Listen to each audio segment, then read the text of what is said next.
I'm going to call this council workshop for Monday, March 30th, 5 o'clock to order. Council, we have an agenda and package that's been circulated. Any errors or omissions from the agenda is presented. Hearing none, will someone move its adoption, please? Moved by Councillor Ma, second by Councillor Back. Prepared to call the question. All in favor? Contrary minded? Motion is carried. We have no meeting minutes that have been circulated, so we just have the items of business up for consideration today. We have two items. I will say, just before we get into it, in both cases, it's about a 10 to 15 minute presentation. If we can get through the presentation first and then have Q&A and discussion, that would be great. But again, if there was something that you just straight up didn't understand, just flag and we'll get that answered right away before continuing on. But otherwise, commentary generally, we're going to try and push that to after the presentation. I did also want to put on your radar that we're talking very high level in the first discussion about traffic transportation. We do have another discussion time coming up on specifics around Edgemont traffic issues. I believe it's April 13th. Is that correct? April 13th. So all of these kinds of discussions at this very high level will have a local component with a future local discussion on them as well. So try and stay up at the broad community level if we can with the discussion. And then obviously the second item is quite a specific discussion about the southern segment of Mountain Highway. And sounds like a physics problem, but the time and space constraints that we have there. So, time and space problem. Okay, Mr. Taha. Yes. Thanks, Mayor Little. For those joining us online, my name is Ihab Taha, the Transportation Manager at the District of North Vancouver. Today, staff will be presenting on the Community Transportation Plan, an exciting and important project that will provide a framework to guide transportation decision-making over the next 20 to 30 years. This long-range plan will provide clear policies and guidance to support the planning and management of our transportation network. Before we dive into the details, I'd like to introduce the team presenting for us today, including Mac Fitzgerald, our Senior Transportation Planner, who is leading this project. We also have Alison Clavel from Urban Systems, serving as the consulting project manager for the Community Transportation Plan. Together, Mac and Alison bring a wealth of knowledge and perspective, and I'm confident in their abilities to move this forward successfully. They will walk us through the proposed approach in a brief 10-minute presentation, and we look forward to council's feedback as we advance this important work. Thank you, Ihab. So our agenda for today is structured around responding to several key questions for council. We'll begin by first discussing the broader policy context and rationale for developing a community transportation plan, or CTP. And then we will provide an overview of the scope of the CTP, including sharing insights on other planning guidance that the CTP will ultimately inform. Finally, we will briefly speak to the overall CTP timelines to help contextualize our upcoming engagement plans and overall engagement strategy for the project. So what is a community transportation plan? It's a long-range planning document for guiding transportation decision-making.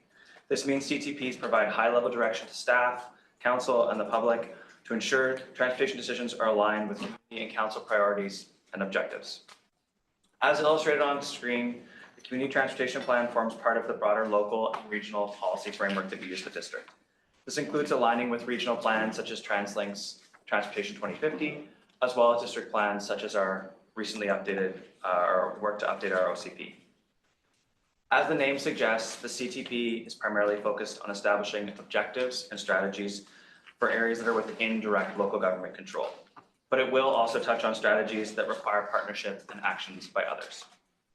By aligning with current community priorities, as well as the broader policy environment, the CTP update creates an opportunity to use transportation as a tool to advance council-endorsed goals in distinct but related areas, such as housing, climate change, economic development, and social well-being.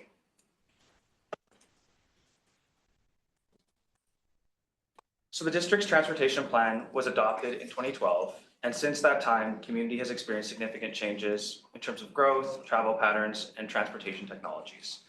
Several additional policy documents have also been developed over these years, including pedestrian master plan, bicycle master plan, the on-street parking policy, and our traffic calming policy. Today, transportation policy direction is fragmented across these multiple documents that were developed at different times and for specific purposes. Many of these documents no longer fully reflect the district's current context, priorities, or our emerging transportation needs. A new community transportation plan will consolidate and update these transportation policies into a single integrated framework that will guide transportation decision-making over the next 20 to 30 years, providing consistent guidance to staff so that everyone is working together towards the same objectives. This work would also align transportation planning with current land use policies, climate objectives, and community priorities, while identifying strategies to improve safety, manage congestion, support active travel, and enhance connectivity across the district. The North Shore is a unique place with distinct transportation contexts. We have several dispersed town centers, each with its own sense of community. Regionally, there are only 2 bridges and 1 sea-bus connection for reaching the mainland. We share jurisdictional boundaries with First Nations, municipal partners, and the ministry lands along Highway 1. The way we respond to growth should be influenced by this unique transportation network, grounded in public consultation and coordinated with our neighbors. As one transportation plan cannot solve all problems on the North Shore, the CTP will focus on areas that are within our direct local government control.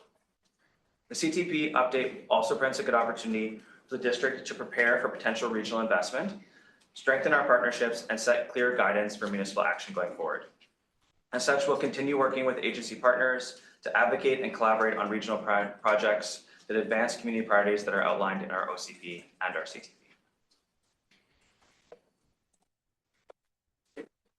So jumping now into what the CTP will include. Overall, the CTP will be a concise and easy to read policy document for council and the community.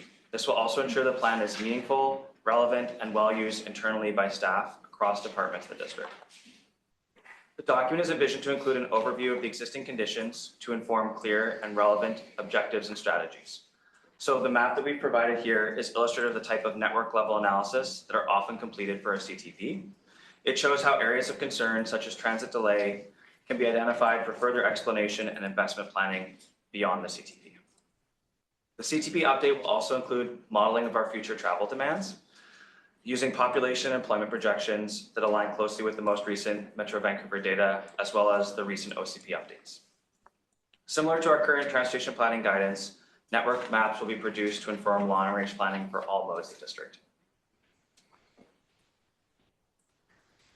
So the vision and objectives that are developed for the strategy will inform the development of strategies for all modes.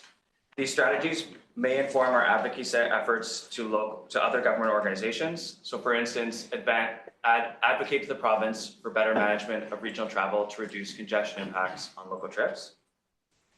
Often strategies will also guide staff in future planning, prioritization, and delivery of projects and programs in the district. So for instance, the second example prioritizes targeting road safety improvements where there's a high incidence of collisions or injury. I want to go through a couple more examples for you.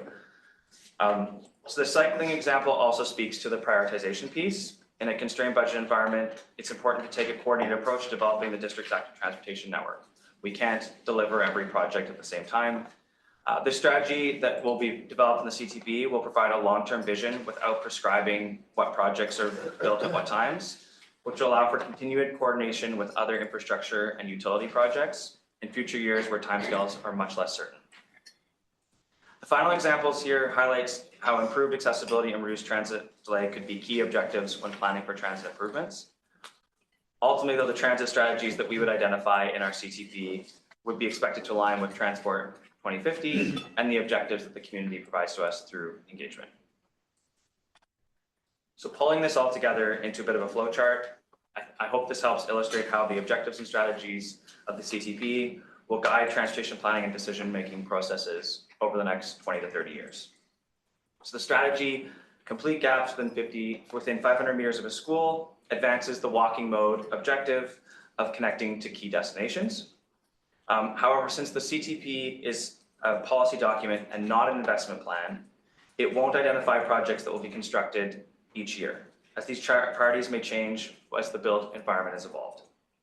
Instead, capital projects like a sidewalk on Redwood Street are identified by the long-term servicing plan and recommended in the financial plan based on established principles that will be covered in the CTP.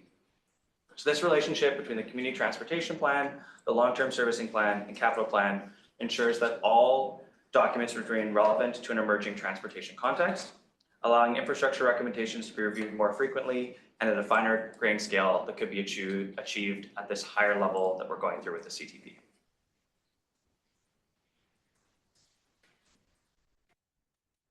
Beyond the long-term servicing plan and the 5-year financial plan, the CTP will also be very informative to other plans and bylaws of the district. So for example, criteria for the replacement of aging transportation assets in our asset management plan can draw directly from the objectives and strategies that are in our CTP. As an overarching policy document, the CTP will be a crucial reference when maintaining and updating our bylaws. For instance, aligning curbside management strategies in the CTP with parking regulations that are covered in our street and traffic bylaw. Finally, it will also influence the implementation and the further development of sub-area plans, such as our existing town center plans. So what are our timelines looking like for this project? The CTP is expected to take approximately 2 years to complete and will be covered in these 6 phases. Staff are currently concluding the launch phase after gathering background information and developing our community engagement strategy. We are now preparing to enter the explore phase, which will seek to analyze travel patterns and learn about community perspectives. This will begin with the first round of community engagement, which is currently proposed for May 25th to June 14th of this year. The later phases of the project include vision, where we'll define goals based on the existing policy and the engagement findings that we have in round 1. Strategize, where we'll identify and refine supportive policies to guide our decision making. Prioritize, where we'll look at to develop scenarios and key performance indicators to track success and this overall project. And finally, finalize, where we'll create a summary document for council adoption.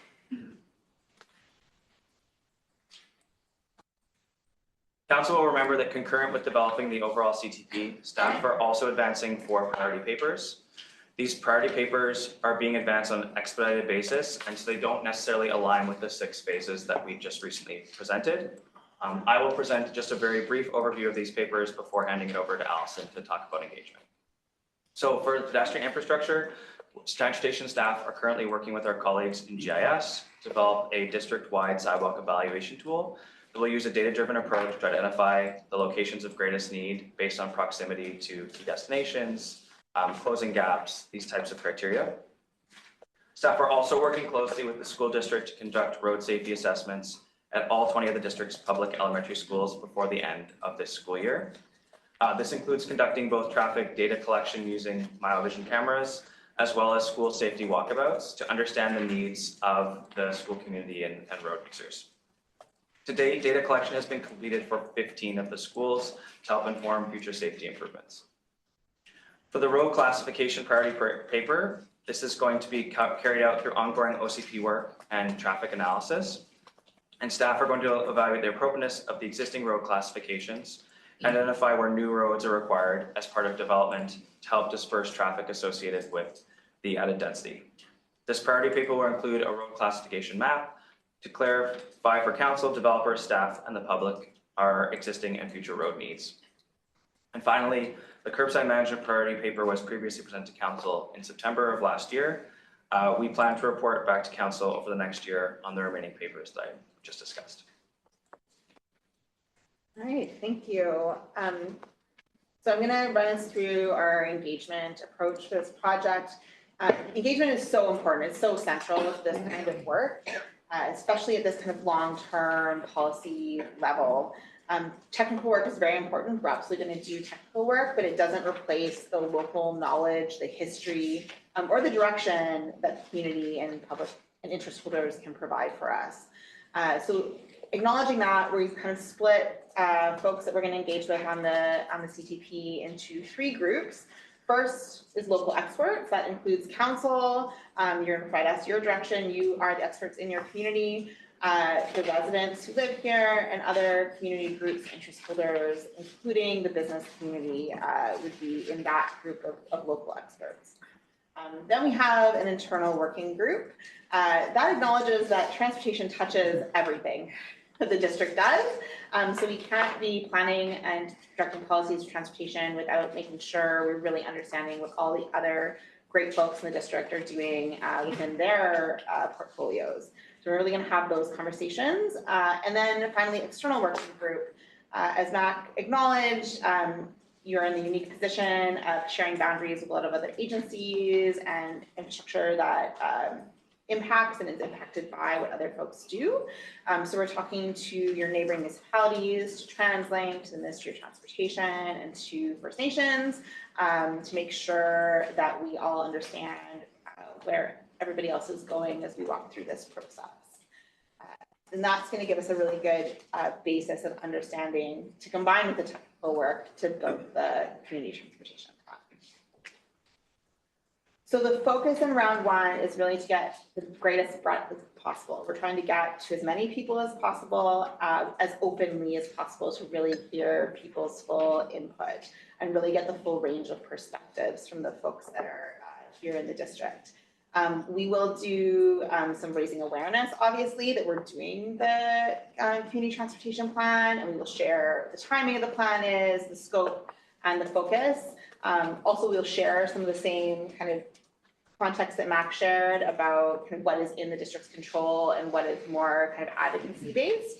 But we're really looking to get that broad range of input from the community on what is important, what are the issues, what are the opportunities. So the ways that we're going to do that might look a little bit different than some of the things that you would have seen in the past, but it's mostly in the name, and I'm going to explain why we're doing this the way we're doing it. So we will have a digital survey, which is typical for what you've seen for lots of other projects. This allows us to get really broad reach because it's available to a lot of different people relatively accessibly, and we're going to try to keep that survey as open as possible without kind of leading folks in any particular direction. We're going to try and keep that a very open and unbiased survey approach. And then we are going to, in addition to having it digitally, there will be printed copies here at District Hall. And you will also be working with different agencies in the community to leave printed copies.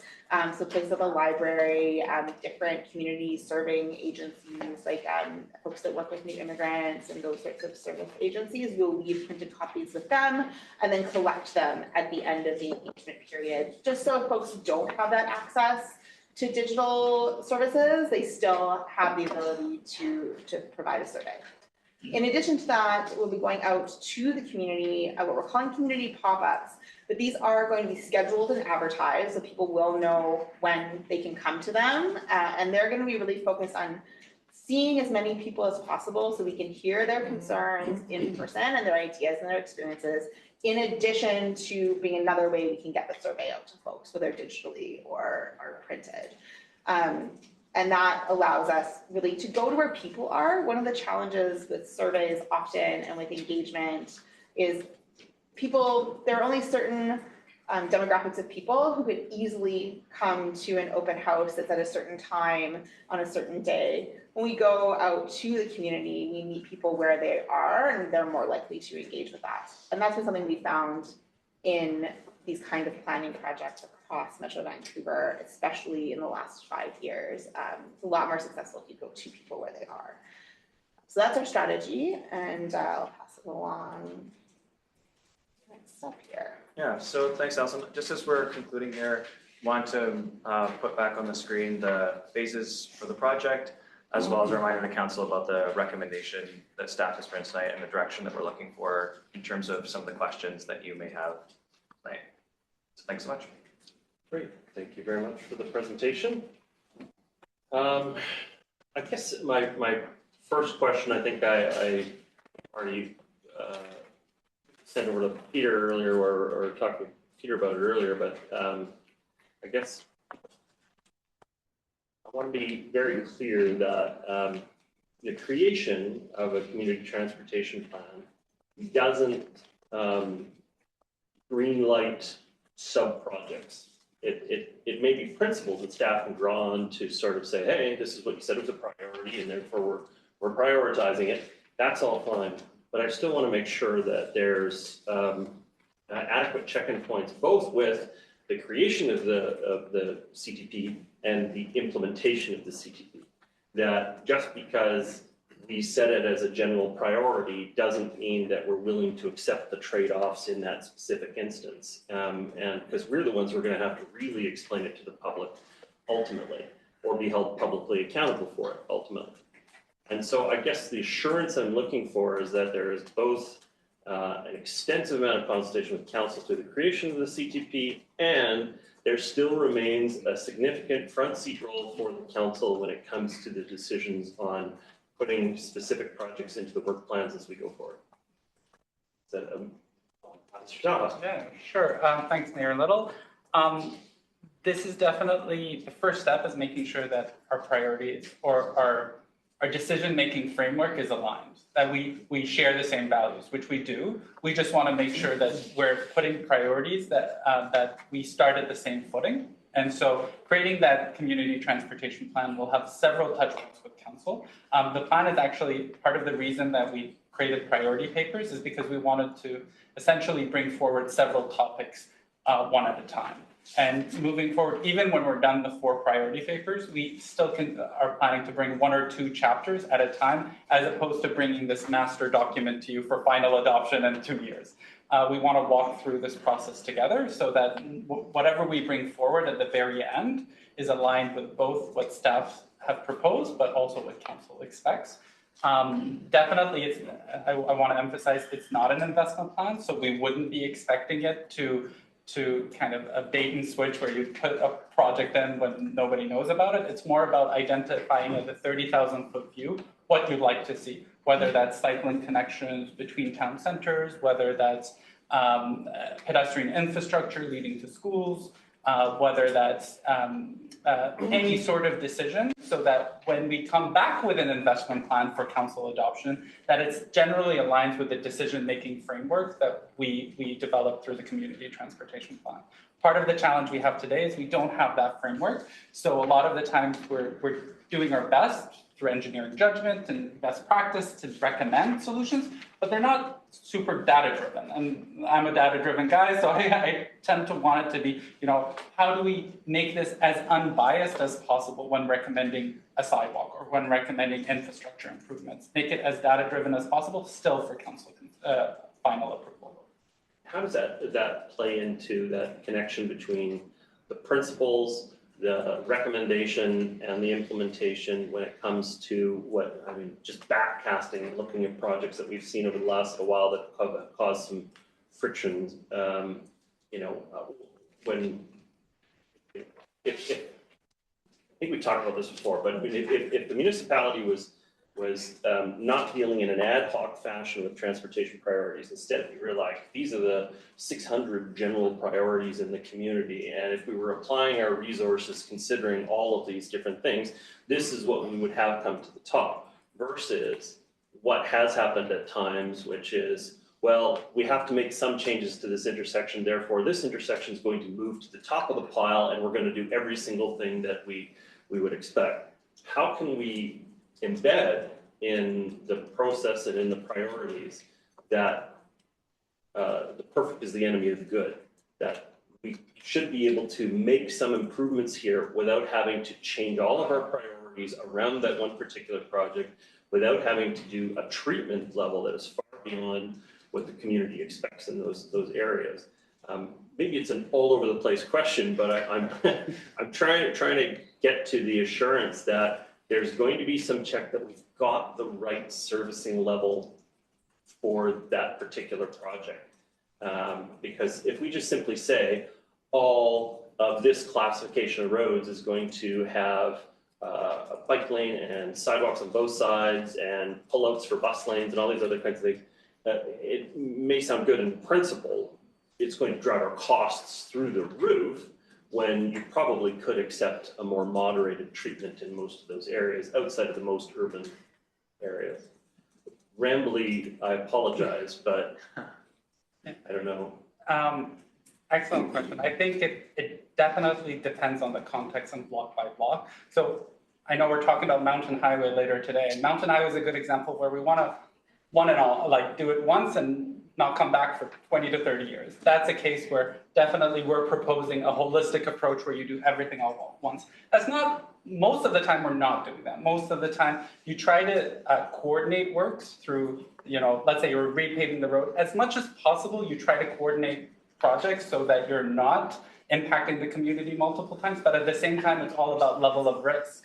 So Sometimes it's appropriate to do that. In either case, I think we would be going to council to engage with council, whether it's appropriate to go forward with a holistic approach or go forward with kind of a more modest approach, case by case. Mr. Cohen. I think building off what Ehab's saying as well, council, as we go through this CTP process, we're going to be getting closer and closer to finalising the policy. And for council, we welcome that feedback. Okay, how do we action this policy now? Ehab's talked about the investment plan. That's kind of something that we also want to kind of figure out moving forward. How do we make sure the big projects are going to come to council, right? But those smaller projects sometimes get buried in the budget process. I think sometimes that's kind of where there's potentially a little bit of friction in that piece. So definitely at the staff level, we're trying to figure out how do we make sure that we don't want to be coming to council with every small project, but we still definitely want to ensure the policy that's in place and you understanding what projects happening where, there's that kind of touch point with council. On your other component of the question about standards, I'm working with your new CAO in terms of identifying where do we assign certain standards, where do we do kind of like a more robust solution, and where do we kind of scale back or simply do nothing, keep something informal in neighbourhoods. That's something that currently our policy documents don't fully capture, and I think through the CTP process or the follow-up investment plan, would be looking at what standard do we apply where, what's the best bang for buck, particularly in this tight fiscal environment. Appreciate that. I mean, you've covered most of it. I guess I would say that the CTP is really about providing that framework as we're moving forward to really underpin those decisions. So even if staff is just doing a high level look at our sidewalk network to see which gaps really should be priorities for closing, it's that sifting tool that's sort of saying, that's pointing back at policy and saying, these are the types of projects that would be floating to the top. And then there's the whole infrastructure planning piece downstream, which is those individual projects that have been identified. There's still the opportunity to talk to council about them. It's really providing that funnel for projects to sort of move to that predictable decision-making process of staff feel confident bringing this forward for an initial decision or initial direction because it's in good alignment with everything that's already outlined in our CTP. Yeah, and I'll just, the only thing I'll comment on that is there's a difference between an opportunity to get council's opinion and a good opportunity to get council's opinion, and it's very subtle. When we were doing the middle section of Mountain Highway, and all of a sudden we were talking about how we could re-envision the turning lane potential, maybe moving out bumping out the curb, but there was, oh, and by the way, we're going to be repaving in a couple of weeks, kind of thing. It wasn't a couple of weeks. I'm exaggerating, but if we're right on top of when you're planning this and scheduling in, that isn't a great opportunity for council to provide feedback. It's just late in the process, and so. Wherever we reasonably can, we want council to be involved early in the process so that we can explore alternatives. And I think you'll find that in a lot of cases, we're not recommending the most expensive way to finish the edge. So anyway, appreciate that. I've got councillors Ma back and Mary. Councillor Ma. Thank you for your presentation. As we all know, the district's faced with many challenges. You think of affordable housing, aging infrastructure comes to mind. But to me, the number one issue is mobility. People and businesses need to be able to get around efficiently in our community. Overall, I support the direction and the framework of the plan at this point based on the information we have. But one thing that really sticks out to me is the 2-year timeline to develop the plan. I get it that we have a couple of 4 priority papers that we worked on first, and the one that sticks out to me is the school safety. And this should not be taken as criticism because we are facing challenging times. And when I say we, it's both council and staff, but we really need to get some stuff done for the community. I know that as long as I've been on council 3 years, we've all talked about school safety. Each school is slightly different, and that's a challenge, but we need to see something, some movement. I do have some questions similar to the mayor's comment on timeline. So when the scope is refined during the explore stage. Is that going to be an opportunity to come back to council just to check in? Yeah, so the intention would be with the explore phase that we would do some work independently as staff consultants to analyze a lot of the transportation data that we've already collected to sort of understand what our emerging and future transportation needs are going to be, as well as assess all the feedback that we receive from the public from that engagement. And that would be a good opportunity to come back to council to sort of synthesize the results of that and share that with you in terms of what we learned. That's good. Financial impacts on page 5. You've mentioned this, that this is not meant to serve as a financial plan, and the financial implications will be further discussed. I get it. It's hard to budget for something when we're still developing that something. However, if we take 2 years to get the plan done, then we start looking at the finances, that could be another 2 to 3 years before that gets all worked out.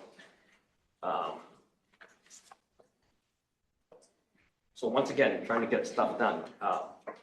In our current fiscal plan, we set aside about 1.5% for infrastructure, and we have various housing reserves. Given the importance of mobility, is there an opportunity to potentially establish a contribution to a reserve fund for the plan?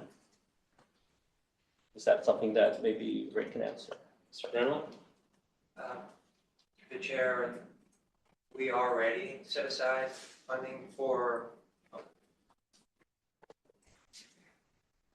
annually for transportation improvements. Those funds are set aside for the existing plan, so it's a rolling 5 and 10-year plan. There is a transportation and mobility reserve in the reserve funds bylaw. As the priorities change, then what comes out of that fund will change. Do we have an idea of how much is in that reserve fund? There are large demands on the fund, so generally speaking, over the 5 years, they come close to being depleted. But it does set aside quite a bit of money over the 5 years, and through the development charges, there are also funds being set aside for transportation improvements. I'm going to probably ask specifically when we get to the next stage about the Mountain Highway, because when I look at the finance there's TransLink funding, and then there's stuff that we got to come up with. So if this is deemed a priority, my question is, can we cover it? So I'll just plant that seed for now. If you can maybe answer it later. Mr. Todd? Yeah, I just wanted to add through the mayor, just one component about waiting 2 years to get projects done. That's not what this is intended. Part of the reason the first priority paper we're coming back with is school safety, and the idea is to come up with an investment plan for 20 schools and what it would take to improve safety at those 20 schools. Once we have that project estimate, then we can start to prioritize. So we're not going to stop all work and wait for this plan to finish before we continue, because we do have to deliver for our community. But at the same time, the sooner we get this plan adopted, the more likely that our priorities will better align with council's expectations. I'm just looking ahead and, think about all the potential increases that we have coming, and then it's going to be a challenge. But we'll get there, I guess. Sorry, just to add through the Mr. mayor. So one of the key pieces as well is that we already have a number of transportation documents already. So over the course of the next 2 or so years, while this is getting refined, projects will still continue, but just under the existing framework that we have, which is something we're trying to reduce as part of this exercise. The other piece of the puzzle as well is, we're very well attuned to the current fiscal environment. And so as we go and develop the policies after hearing back from the community, starting to kind of refine them with council, that can also help shape how we move forward with some of our infrastructure investments. Where do we go fancier and where do we go less fancier? That can be policy setting as well to guide staff with future investment pieces as well. So over the course of the next 12-ish months through these phases, as staff connect more and more with council, that's going to be a really good opportunity to help bring some of this feedback into the fiscal realities of where we are right now and probably the next years, to making sure that the transportation reserve isn't, we're living within our means, but still progressing. One last question. in terms of interest holder input, I recognize the collaborative approach that you're taking, so that's great. And I support the establishment of an internal and external working group, and staff are also engaging with key stakeholders like the Trucking Association, the Chamber, the CAPU. And I do think we can do more with CAPU, but that's another discussion. I think that there might be some other groups that we want to consider as key stakeholders. Has the North Shore Safety Council been approached? So just in terms of your initial list was great, and that's another good one as well. I think the key thing to understand is that as part of this initial engagement plan, our plan is to sort of reach out through existing organizations to try and connect with these pieces. As you can imagine, like we have many businesses on the North Shore, so it's helpful to move through some of these existing organizations where there's those connections within the community to really make sure that we're connecting with different stakeholders. So those two groups that you saw on the slide were really groups that have formally been put together as part of this project. That's for internal and external. Yes, but in addition to that, our plan is to reach out with a letter to let other groups know that they can influence the plan and participate in the plan. Great. So I know you're working with the chamber, and I don't necessarily want to single out one company, but I would suggest that we make an effort to engage C-SPAN. To me, there's not too many organizations out there that employ 4,000 people or have their own shuttle service to get employees to the North Shore.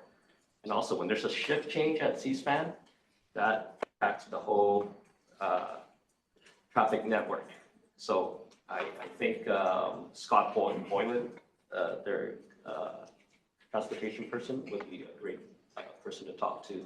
But like I said, I support the framework. It's very logical. So well done on that. Thank you.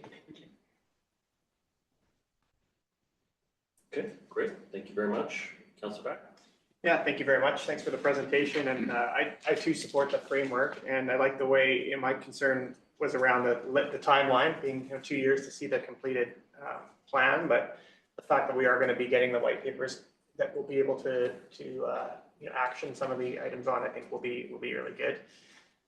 One of my questions was about how we measure our success in any one of these different areas. I think I've read in the report that will come later in phase 5, but I'm just wondering if you can comment on that in terms of how we'll, what the KPIs might look like as for future projects, as well as some past transportation projects that we've done. Were we successful in, reducing speeds or, increasing mode share or this type of thing? Or if you could comment on that. Mayor Little, there are a variety of approaches we can take, and some of these early stages help us determine, especially phase 3 around vision, what the community wants to see as some of those KPIs. Often we focus on outcome-based measures because they're the easiest or output-based measures rather. They're the easiest to control and easiest to measure. So the kilometers of sidewalk delivered, the kilometers of bike, the number of intersections improved. Those are the things that are the fundamentals around measuring the progress that staff will take after you put the plan in place. There are other things that we will have to determine after we get a sense of what the vision is for the plan. Then we can think about what other kind of metrics of success you might want to look like at and how you want to measure those. But I wouldn't suggest putting those down on paper at this point until you get through that. What does the community want? What's the vision? And then you can start to think about what is going to influence phase 5 when you start to think about metrics. When we get to phase 5, will there be a check-in with council to look at those KPIs and have any input? Yeah, great. We do have regular check-ins planned at most of the breaks between the phases. That's great. In terms of the engagement, given that transportation is a topic that people talk about, every day in our community, it's one of the top issues, as has been said. Do we feel like this length of engagement and this level of engagement is really matches the importance of this particular plan? And what would it look like if we went a little bit further? We're at the consult stage here in terms of the engagement spectrum, but transportation is something that everybody has ideas about, and how do we make sure that we are reaching enough people and that we're listening to what feedback that we get, which I think is really important. That we're all committed to that part of the process in terms of listening to what the community has to say. I can start and other folks can chime in. I think that, in terms of your comments on being at the consult level, like we don't have a lot to share outward at this exact moment in the project. We're really looking to sort of set that basis with the community of what are they looking for, what are they hoping for with us. And so the guiding vision for this first phase of engagement is really trying to meet people where they're at and meet as many people as possible to really set this project off on the right first foot. So I think it's pretty important that we make that accessible, and one of the ways we can do that is being in a lot of places and having a very small number of questions to ask people, allowing them to just answer very casually about what they think of in terms of their priorities for transportation. That's pretty key. And similarly in the survey, sort of just taking that step back at the visioning level of this is the community that I'm looking to see in 20 years. And this is what I'm doing right now, and this is where I want things to go.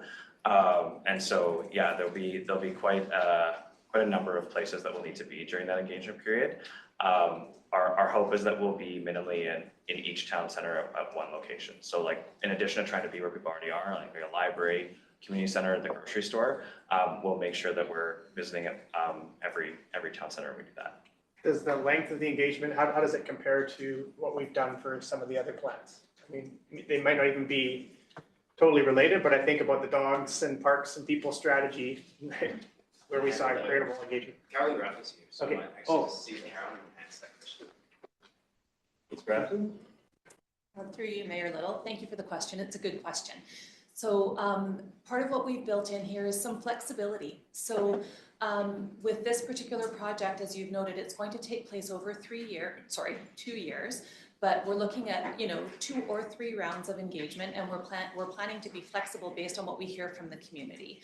We know that part of the frustration that people have is, I think as Matt pointed out at the beginning, there's a variety of jurisdictions. And we always talk about 2 bridges, 2 main ways to go east-west. So part of this is going to be hearing from people about their frustrations beyond just our jurisdiction. And also part of it is an educational process where they start to understand what we can control and what we're seeking to influence.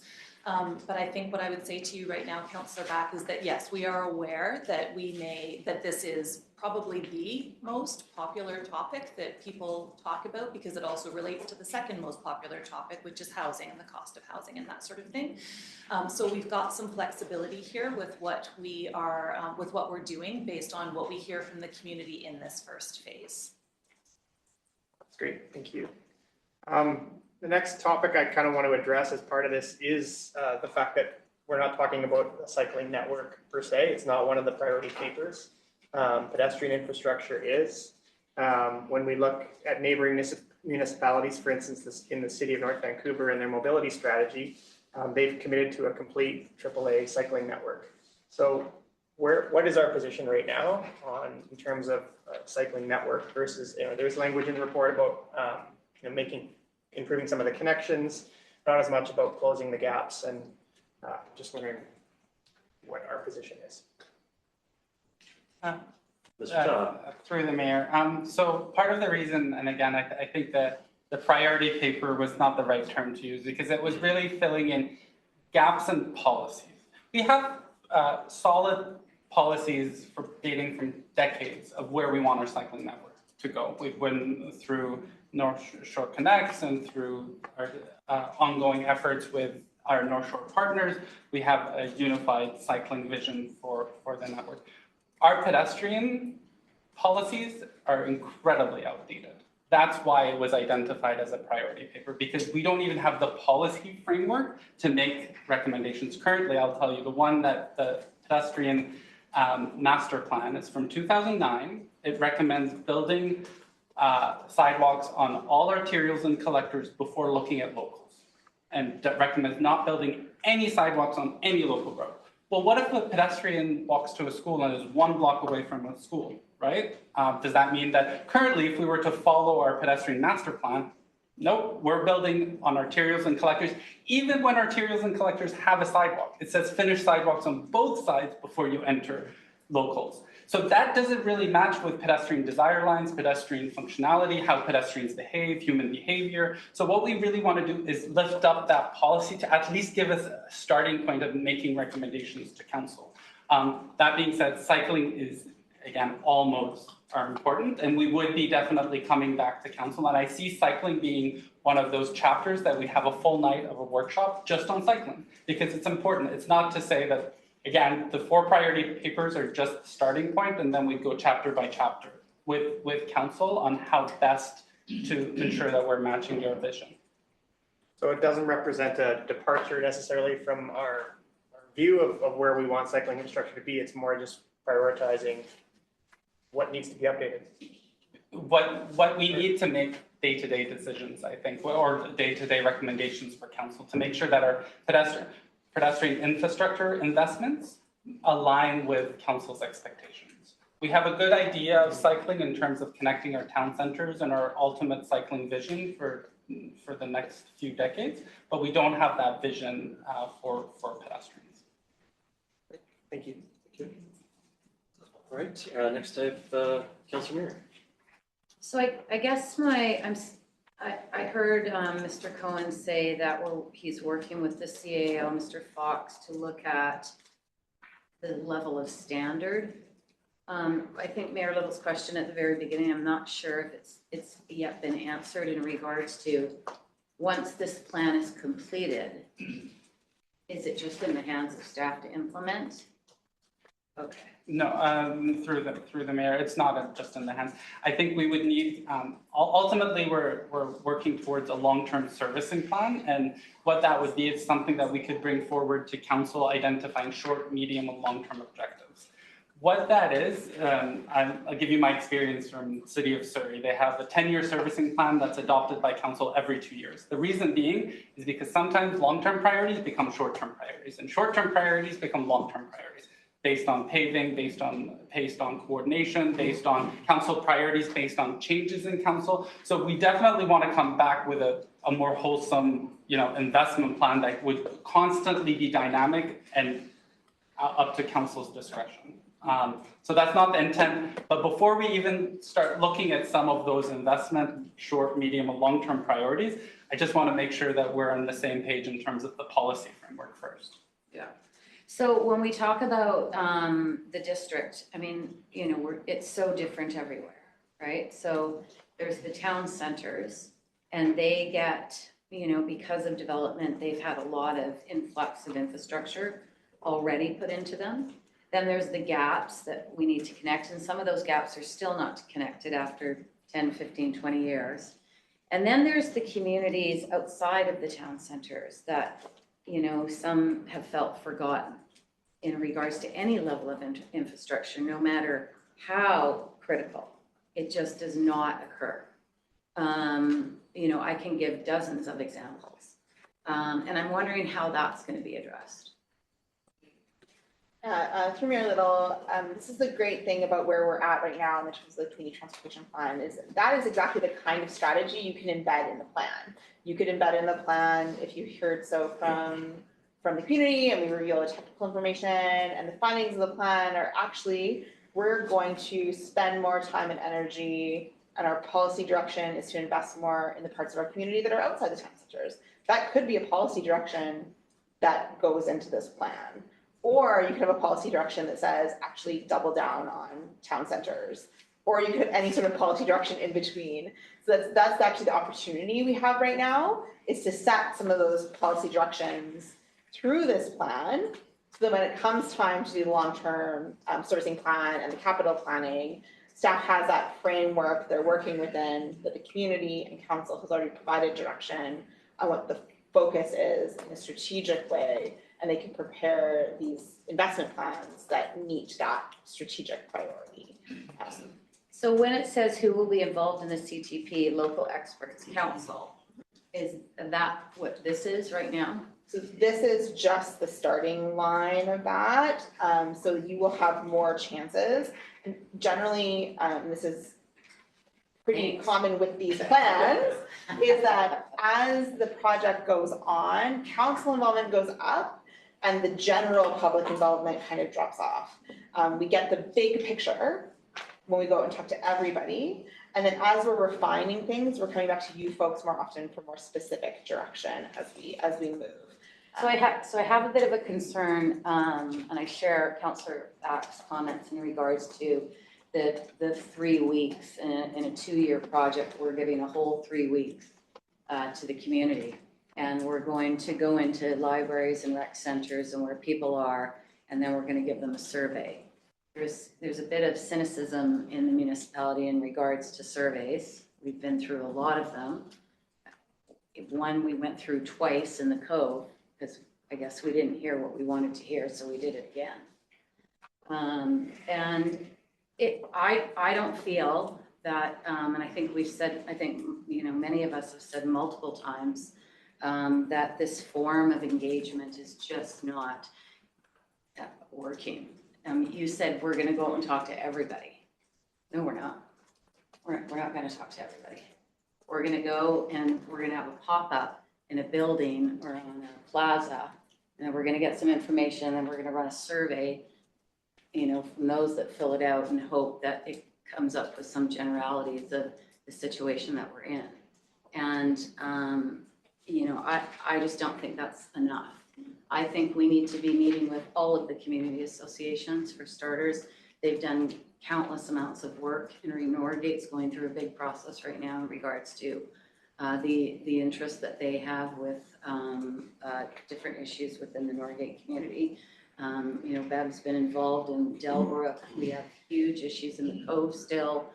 Seymour, Edgemont. I know we're going to meet with we're going to talk about Edgemont on another day. We need to be going out and meeting with those organizations and allowing them to advise what their big concerns are. Is the survey written?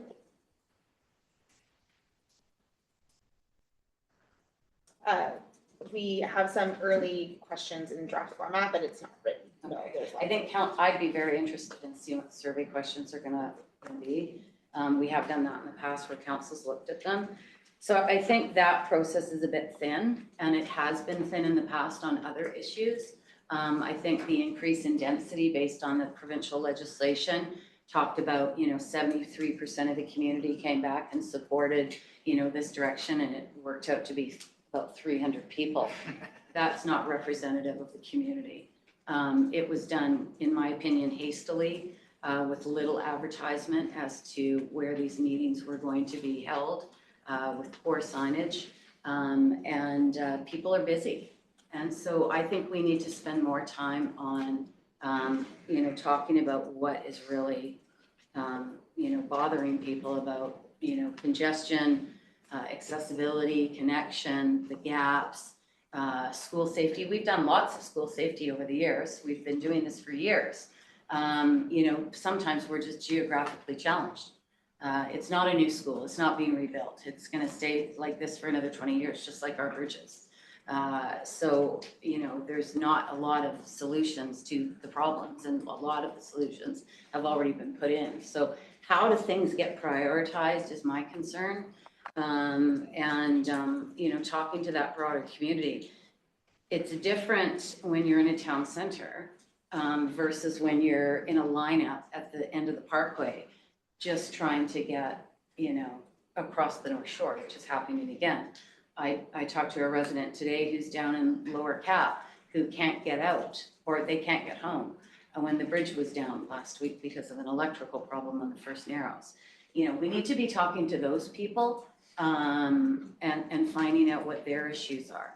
The rat running down through Cloverleaf off Keith Road when the Second Narrows has an accident on it.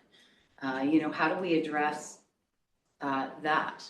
How do we allow people to get home without people just filling up streets because they're trying to get somewhere quicker? Where is that going to be in all of this? Is that part of the process? Don't know. Mr. Zahn?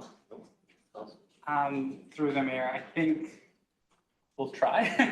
I think as much as possible, transportation has a lot of diverging opinions, and the point of this is we're at the very beginning and we're here to listen, right? And so as much as possible, we're trying to engage as many people as possible. At the same time, you can't have a plan necessarily that's finished in 2 years and have, engagement that's 6 months, right? Like there is a balance between meeting timelines and also delivering a plan. So and I don't think necessarily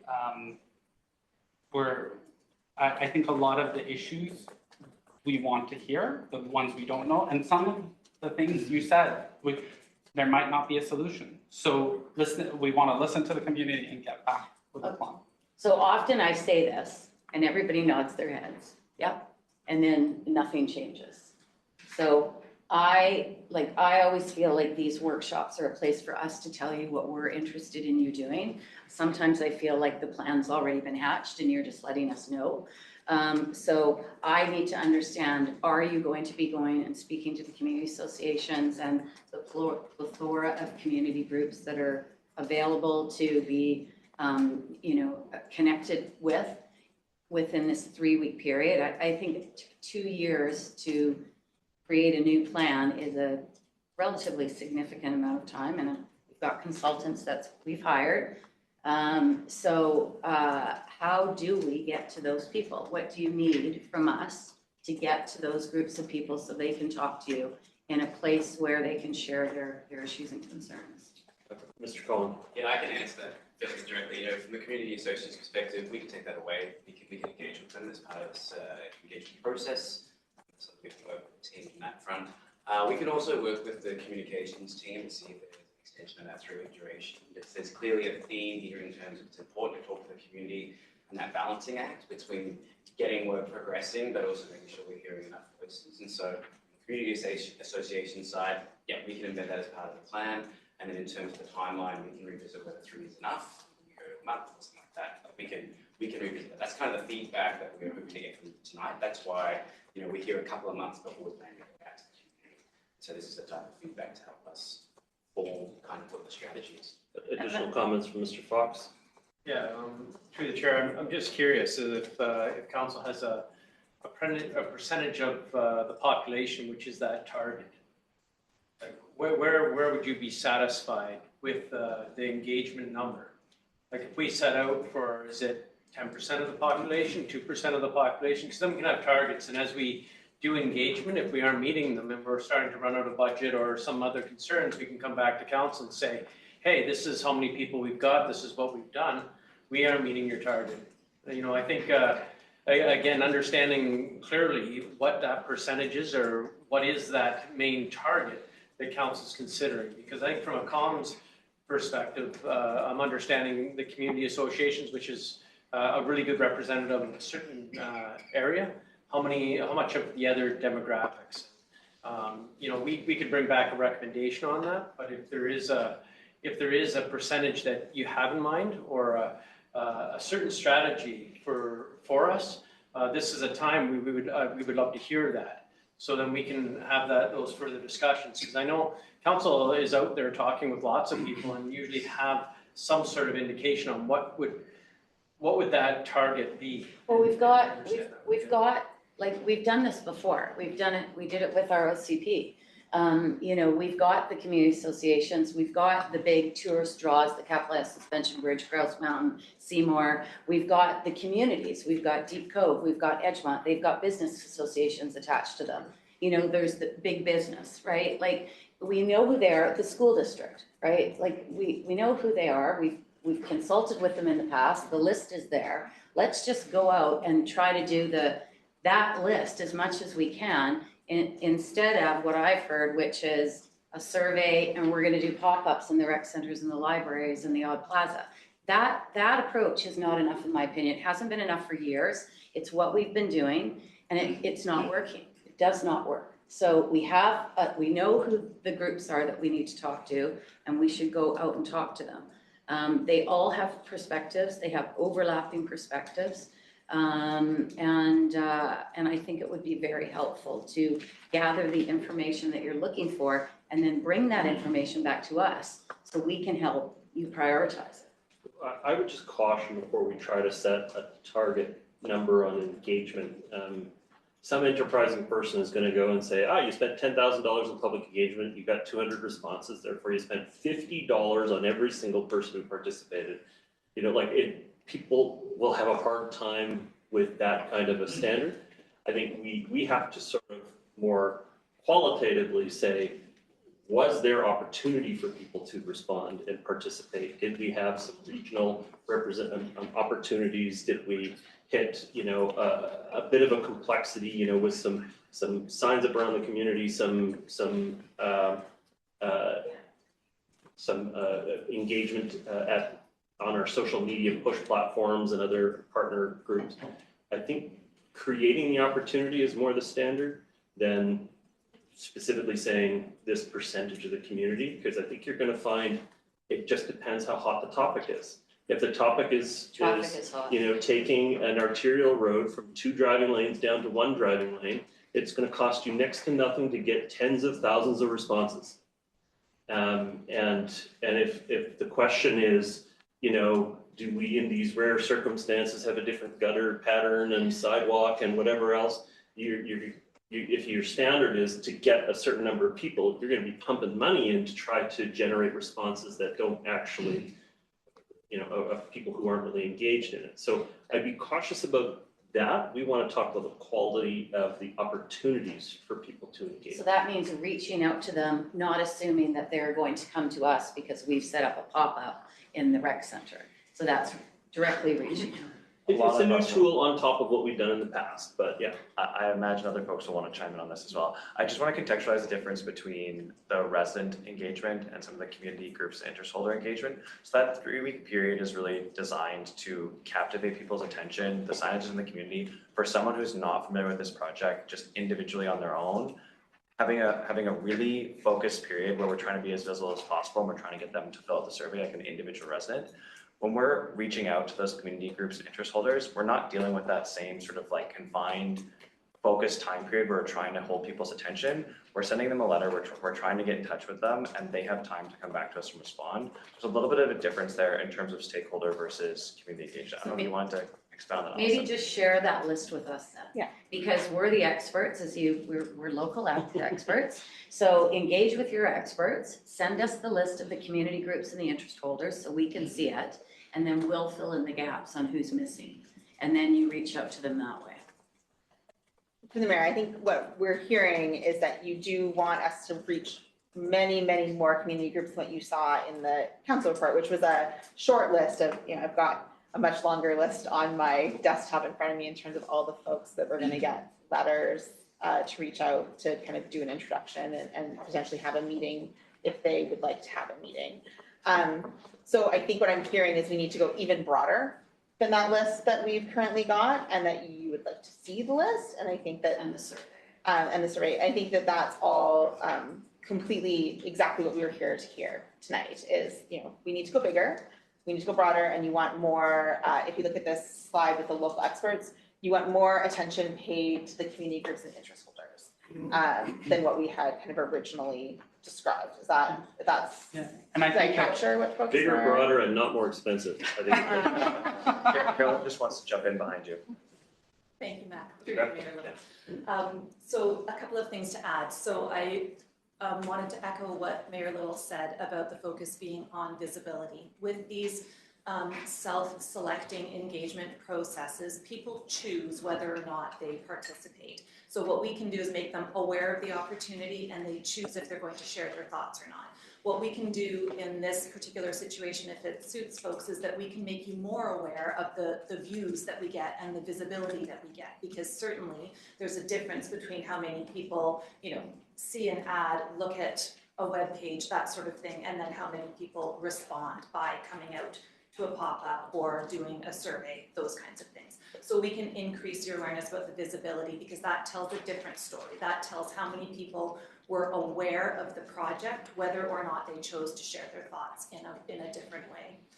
The other thing I just wanted to remind folks is that we also, we do provide you typically with a map that shows you where the responses came from throughout the municipality. And we do try to make sure that we're getting, as close to an even response across the various regions that we can. And then we take extra efforts if we find that a particular community is not responding necessarily the way that we thought that they would based on history, then we will target them more specifically to try to get the numbers up. Sometimes we target them and they don't respond. It does depend on what the topic is, right? But we do take those efforts and we'll make sure that council knows that great. But the community associations, if you reach out to them directly, they will respond and they will share it on their Facebook pages, on their emails list that they have for their members, and that will be a direct response from them. Thank you. Councillor Hanson. Thank you very much. Thank you to Steph for all your hard work. Thank you to council for all their comments. My comment would be when I read all of this, is that there's perhaps from my point of view, a lack of a sense of urgency as to, and I'm repeating myself when I speak at this table, but it's congestion. And it's broader than that. It's the fact that our overall transportation system hasn't grown to match the population and is systemically failing. That is the issue. Yeah. Wherever you go, wherever your destination is, almost whatever time of day, although it's obviously much worse in the afternoon and the weekend, sometimes in the morning or in the mid-morning, you have these terrible failures on the road system. And I won't belabor the point except to say that it's a very negative social economic circumstance because people spend lots of time in their cars spewing out exhaust, going nowhere, and it's non-productive. And I don't know how many times people have told me they're not buying in certain neighborhoods of the district because of traffic. Can't get there, can't get in and out. My concern is that perhaps we don't have enough urgency around that issue. And I appreciate that issue involves other levels of government. It involves investment in transportation. In that old saying that we've got the same number of bridges as when I was a child. And of course, the population has grown 3 times. We keep saying it, nothing happens. From the public's point of view, it's really time to give them some hope around this. So I do have that concern that there's a lack of urgency. And on the outreach point, I have a concern that, similar to Councillor Murray perhaps, that you're going to talk to a lot of people, but you're not actually going to talk to the broad swath of North Vancouverites who have a very definite view that I think needs to be heard. So I'll leave it at that. I appreciate we're at an early stage. I look forward to the reporting back at the end of the explore phase. And I do appreciate that there's a paper on congestion. I mean, what the public would want to hear about is what's within our control that can address congestion. And I appreciate a lot of it isn't, but some of it is. And I just, on that topic, I'd like to hear a greater sense of urgency. And I think the public would as well. Having said that, I appreciate we're in the early stages. I look forward to the end of the explore phase. I will ask the specific question, when do we think we're going to be hearing back from you at the end of the explore phase? October was through Mayor Little, the current schedule of us to report back in October. October? Yeah, so we're So After the right in the middle of the election. after the election. So this is the last, So November. the last touch in on the issue I would say, traffic and transportation congestion before the election. We'll send the electorate your best wishes. Sorry, Mr. Tom. so I think it would be, as Allison said, post-election, but we would want to see what the results say and analyze the results and then come back to you. So likely November, but if the results, we might want to come back with the explore phase and the school safety priority paper at the same time. So the exact timelines have not been finalized at this point, but there is a sense, again, of urgency in terms of reporting back as soon as possible. Those are my comments, and thank you for your work, and thank Council for the comments. Thank you. Councillor Forbes. I was just going to mention when we were talking about surveys, and I agree with what you said, how we don't reach people. We don't get sufficient feedback. I would think the next thing above this priority would have been the budget and what their taxes were going to cost them.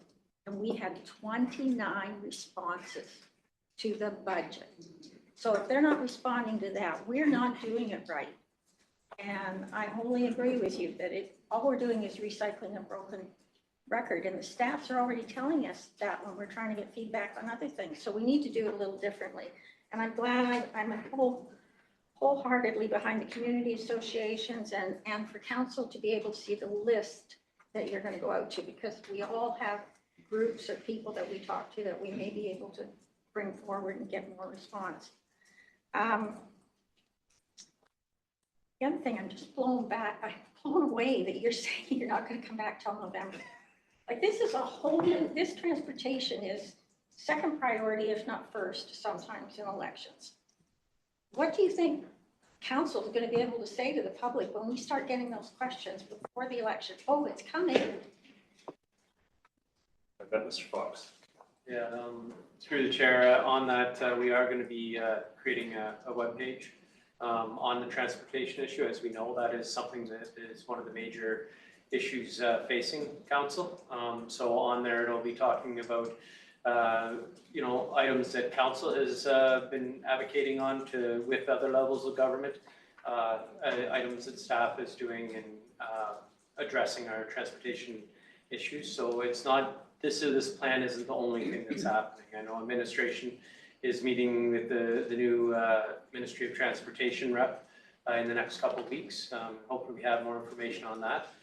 So there will be other touch points on transportation as a whole.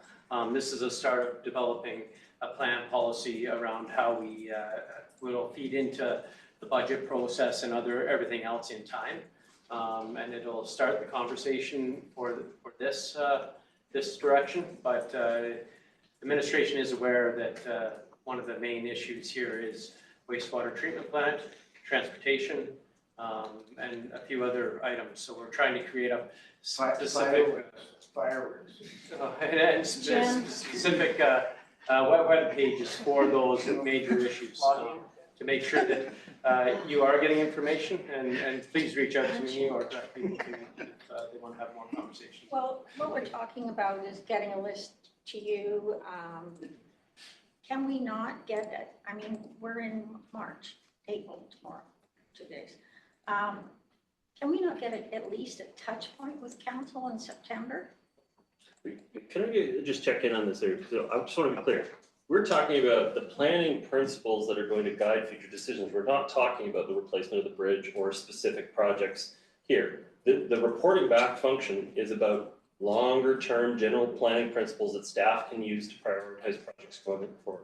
I think probably the only assurance that we can give is that transportation projects don't wait. They're not going to be waiting through the entire process. We're not putting everything on hold and a moratorium on everything in the interim time.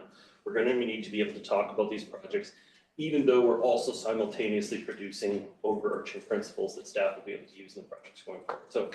So this isn't going to produce a big report on the changes we have to make by the time we get to the election. It's not intended to do that. So I just want to be clear about what the expectation is of what could be delivered in a shorter period of time. There are simultaneous things that can happen, or we could be talking specifically about engagement with the provincial government and other things that those aren't waiting for the CTP. But just want to be clear about expectations here. This isn't going to produce a list of prioritized projects before the election. Although there is discussion that it will produce a plan for congestion management. Down the road. Yeah, Well, not in. I think the view of some of us at this table is that down the road may not be the best time for a plan for congestion.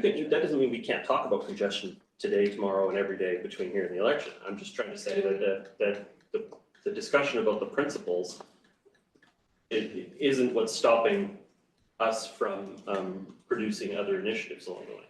It's pretty hard. Allison, yeah. Yeah, through Mayor Little, I can't speak to the other things, obviously, that staff might want to bring to council, or council might want to hear from staff in parallel in transportation. Exactly, the community transportation is not the be all and end all of transportation. I will say that this explore phase is the most lift of any part of a transportation plan as far as the amount of technical work that has to happen and the amount of processing we need to do after we get through that engagement.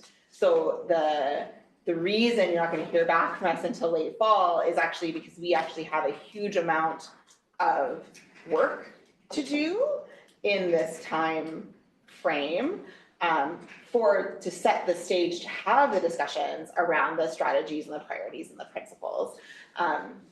So that kind of has to stand aside from these other things that might come forward to council in the meantime. So that schedule is a fact of the amount of work that we have to go away and do in order to get you the right information about the conditions that exist right now, so you can make informed decisions about those next stages.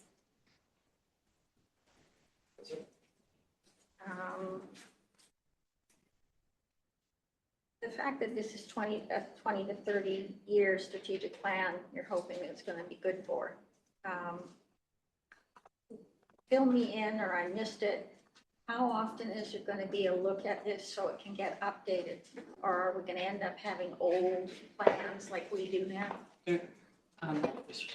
Through the mayor, I think, yeah, it's a 23 to 30 year horizon. It's not that the document will be there for 20 to 30 years. It's kind of like your OCP. Your OCP is your main policy document for the planning department. The community transportation plan is the main policy document for the transportation department. And will we have a timeline that we do updates, like the OCP is supposed to be every 5 years?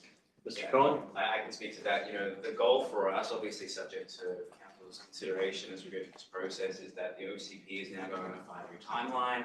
Once that work happens, kind of complementing that with an update or just a review of the transportation plan. As the community changes, we should also just reflect this as still reflecting the right transportation choices. So moving forward, the goal is that these will be kind of in sync in terms of the planning process for community.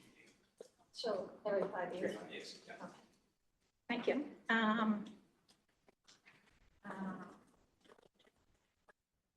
Some of these things have already been answered, just let me look.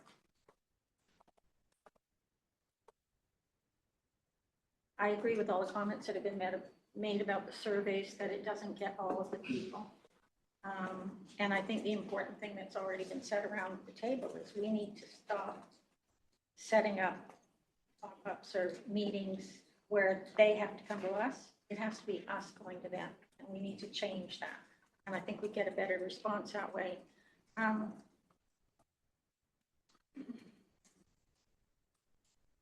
Just looking through my notes because a lot of this has been said. I agree with Councillor Back about the key measuring points. We need to know what those are so we know whether we've met them or we haven't met them. I noticed that it says that it will align with current land uses. The transportation alignment will be with current land uses. I read that in the report, and I'm just wondering, the land uses could change. So how are you going to sort of have flexibility there? Through the mayor, I believe it's current land use designation. So like if it's zoned for higher density, then your traffic modeling would reflect that higher density. So that's, I think, what I'd have to see the exact line in the report, but the idea is that you'd model it based on your OCP. So that brings me to the point, though.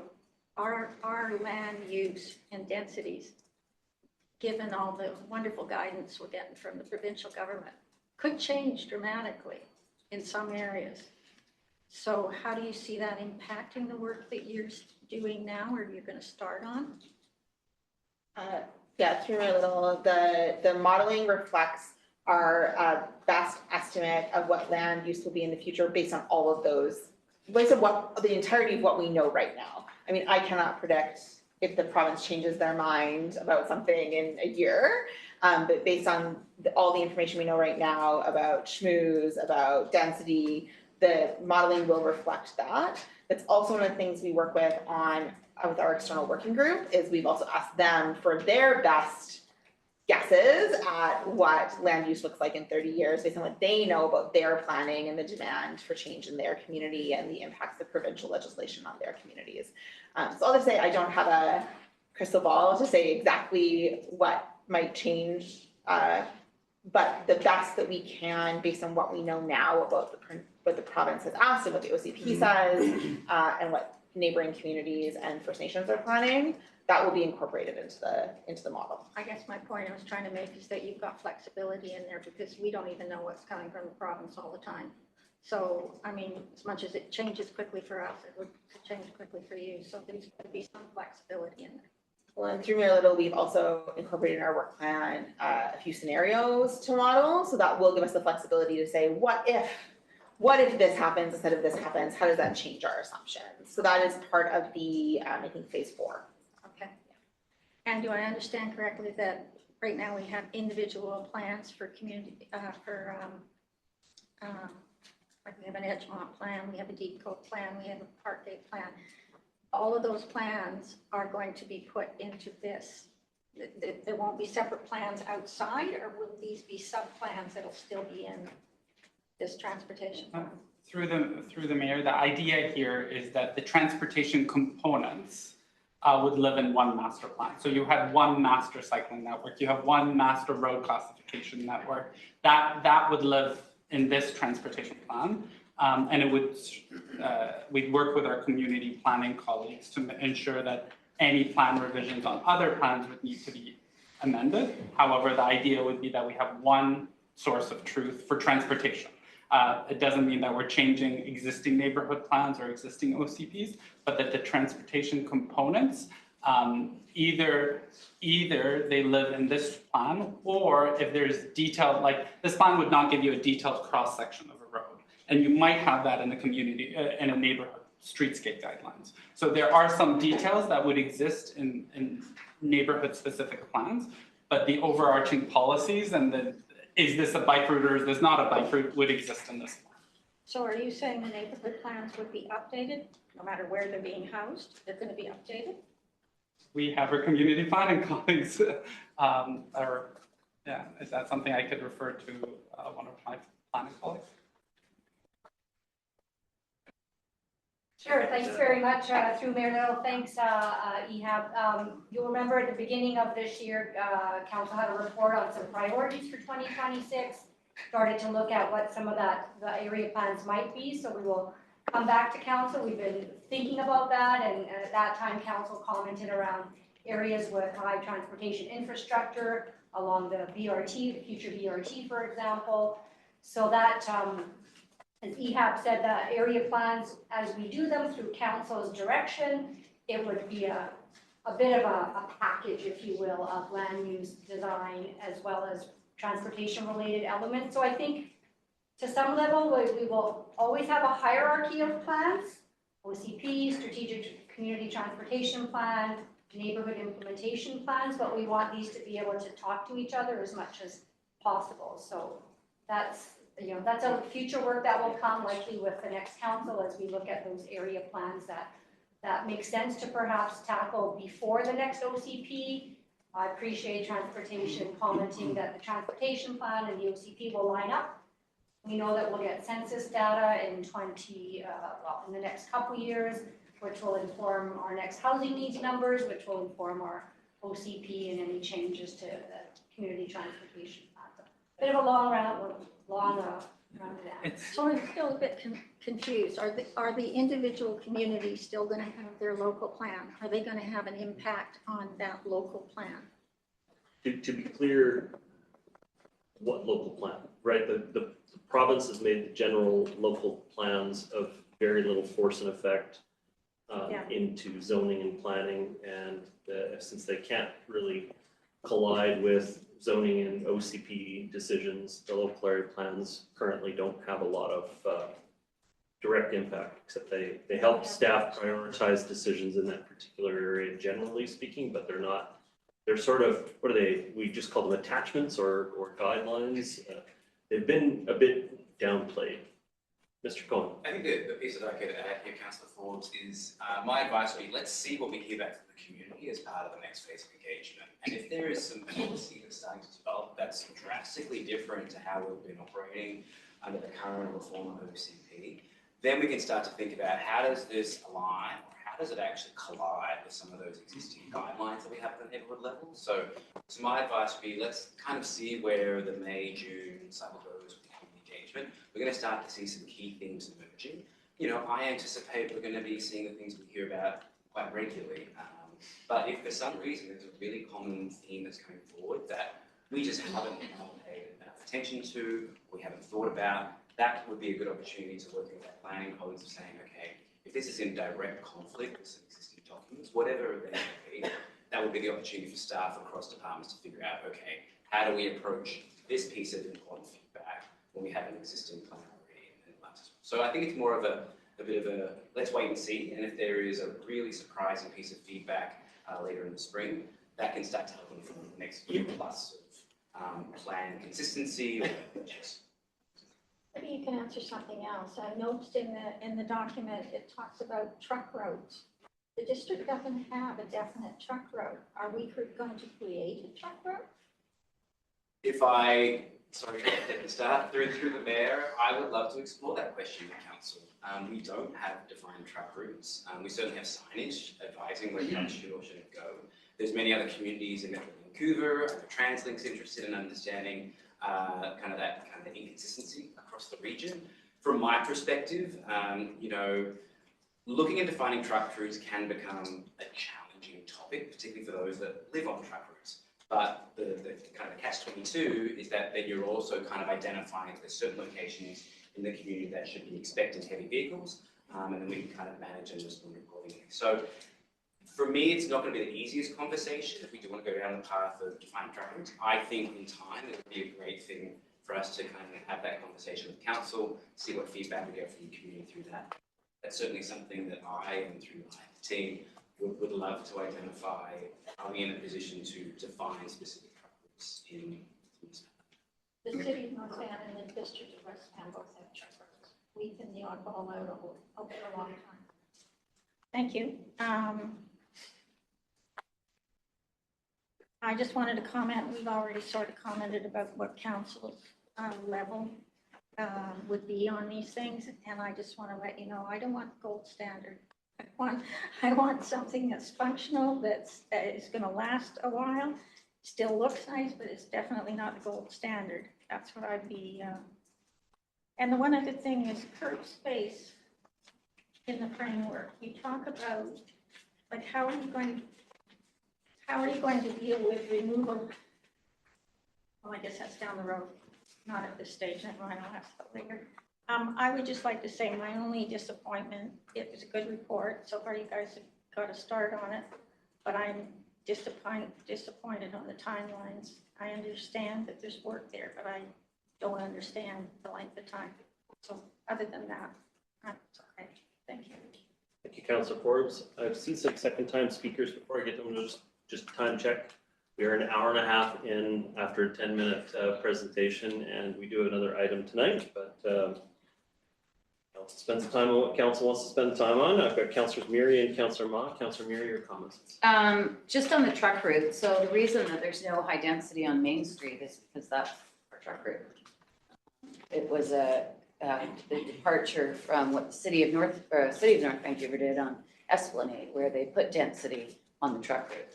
And the district took the position that we wouldn't put density on Main Street because we felt like, why would people want to live on a truck route?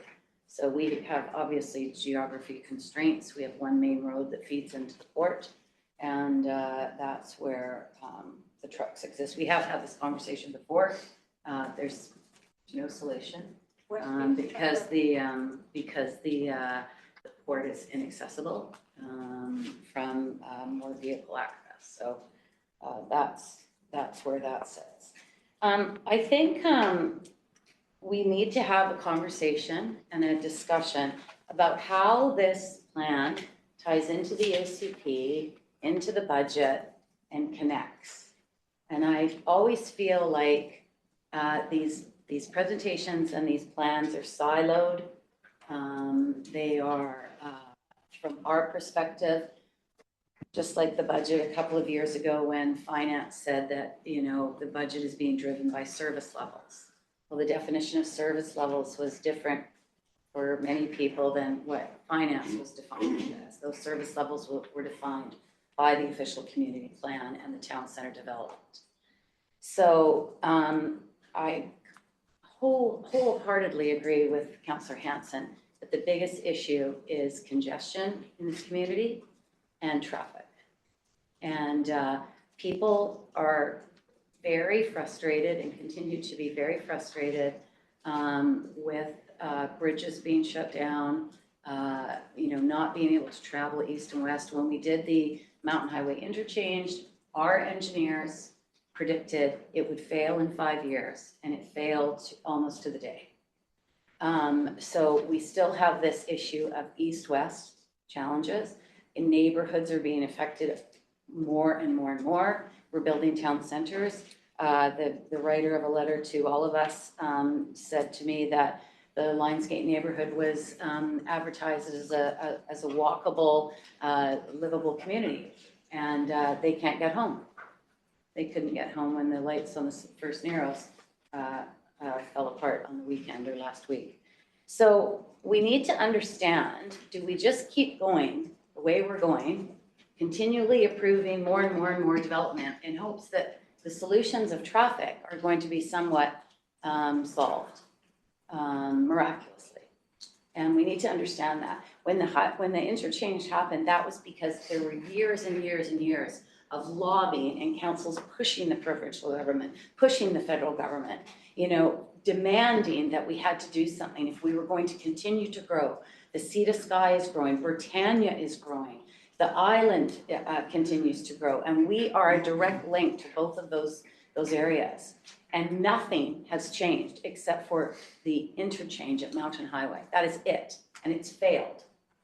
So, is this plan driving that OCP so then we turn around and go, oh, we have to build more development in order to support this vision? And what are Indigenous communities doing? And I'm glad that you said that was part of the numbers, because, there's uncertainty as what those numbers look like. What are those numbers? What is that true build out? How do we just keep this OCP drives all of these decisions and these densities? Can we continue to sustain these densities? Can we continue to sustain these costs? I say that we're not sustaining it now. We haven't sustained it for years. We cannot afford to continue to move forward without some big pivot solutions from senior levels of government and money. And the Prime Minister just made a deal with Doug Ford today that DCCs were going to be cut by 50%. And so when's that coming to a neighborhood near us? And then what? So we need to have that conversation with the OCP, with the budget, how we're going to get there. And great respect, you do great work, but you know more about what's going on than we do at this table. And it's frustrating. I can't answer a lot of the questions because I get bits and pieces. I don't get the whole picture.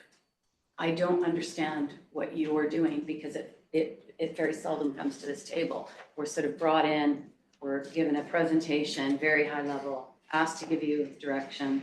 Although I had to laugh, at the beginning of the report, it said that council directs staff to proceed with work related to the community transportation plan. And then at the end of the report, it said staff are proceeding with the development of the community transportation plan.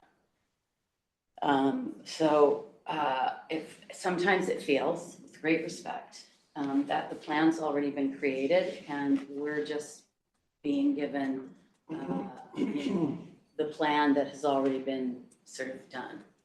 And I think that's where the frustration lies with the community, because they hear a lot of talk and no action. And things are not getting better, they're getting worse, much worse. And even our town centers, we have complaints coming out of them there now because people are landlocked. We're putting development into areas that are landlocked. Lillooet is going to get 300 units and they have one way in and one way out. And I've asked for 5 years, where's the plan to reconfigure the transportation system in Lillooet at Capu? And I don't know what it is, because nothing's ever come forward. So that's what people want, and I think that's what you're hearing around this table, is that it's great that we have a plan, the framework is good, but what is happening in the meantime while the plan is being created, and we've got all of these issues that we're still dealing with? Because the boiling point, it's kind of, you know, between the cost of the sewage treatment plant and getting stuck in traffic, you know, every few weeks and not being able to get home on a regular basis. What is the benefit to all of this? It's just more taxes and more frustration, and people are leaving because of it. And I hate that. There you go. Councillor Mott? Thank you. Just sitting back listening on surveys and trying to move forward. There's a lot of challenges. Just on a point of hearing back from people, I would say we all want to hear from our residents, and each of us on council have our own ways of getting feedback. I think our CAO alluded to that. You know, each of us have ways of getting things. So it's quite interesting when you say we're experts. I never really thought of myself as an expert, but I think we do represent our residents. When I think about surveys, you know, I also think about what are we going to do with that information? If we're saying to our residents, pick between options A, B, and C, my recommendation would be make sure that this is done statistically significant to get statistically significant results. So to avoid self-selection bias. But we're not really doing that. We're asking for people to say, hey, what are some of your concerns? I'm a little more open to having the pop-ups. I'm a little more open to surveys, but I'm also wanting to make sure that we have an opportunity to bring this in. The information that we bring in doesn't have to be, okay, we're making a decision on this. The highest score was, you know, 37. That's not what we're doing. So we have to be really cognizant of what information we're asking and how we're going to use it. So general feedback in this situation, in my opinion, is acceptable. I would also say that, and I think someone alluded to this earlier, we're not looking for perfection. This is a major undertaking. When I last counted, there's like at least 8 reports that you're trying to bring together. And, you know, some of these reports go back to 2009, the pedestrian one, because that affected a sidewalk in Pembroke Heights. That, you know, it took 9 years to get there, and not putting blame on anyone, it just took that long. But what I'm trying to say is, this is a major undertaking. What I'm reassured by is there's going to be touch points along the way to say, hey, experts, are we on track? And we're going to say, yes, keep going, or you know what? Work on this a little more. So I hear you when you say that those 2 or 3 weeks are for the, you know, internal, external working group. I'll leave that to you. I would also concur that opportunity for input from residents and from us should be ongoing. Not to say you got to stop and check in, but I mean, like stop the whole project, but there should be check-in points to make sure that this is going ahead. So I'm comfortable that, as I said earlier, the framework is there. And if it's not, we're going to say, whoa. And that's our job, right? And we'll do our job. We're going to trust that you do your job. So thank you. I hope some of the feedback has been helpful guiding some of this going forward. This is an early touch point and that there's still lots to go. I think you probably have heard, you know, that the traffic issues are of high enough concern to us that we're going to need to do some simultaneous work here in order to make sure that we're addressing the current ever-present challenges with congestion and how it's affecting our residents, which we do still regularly lobby the provincial government on in quite a variety of ways. As recently as asking the province to revisit the widening of the cut question, and so it's a front burner issue for all of us.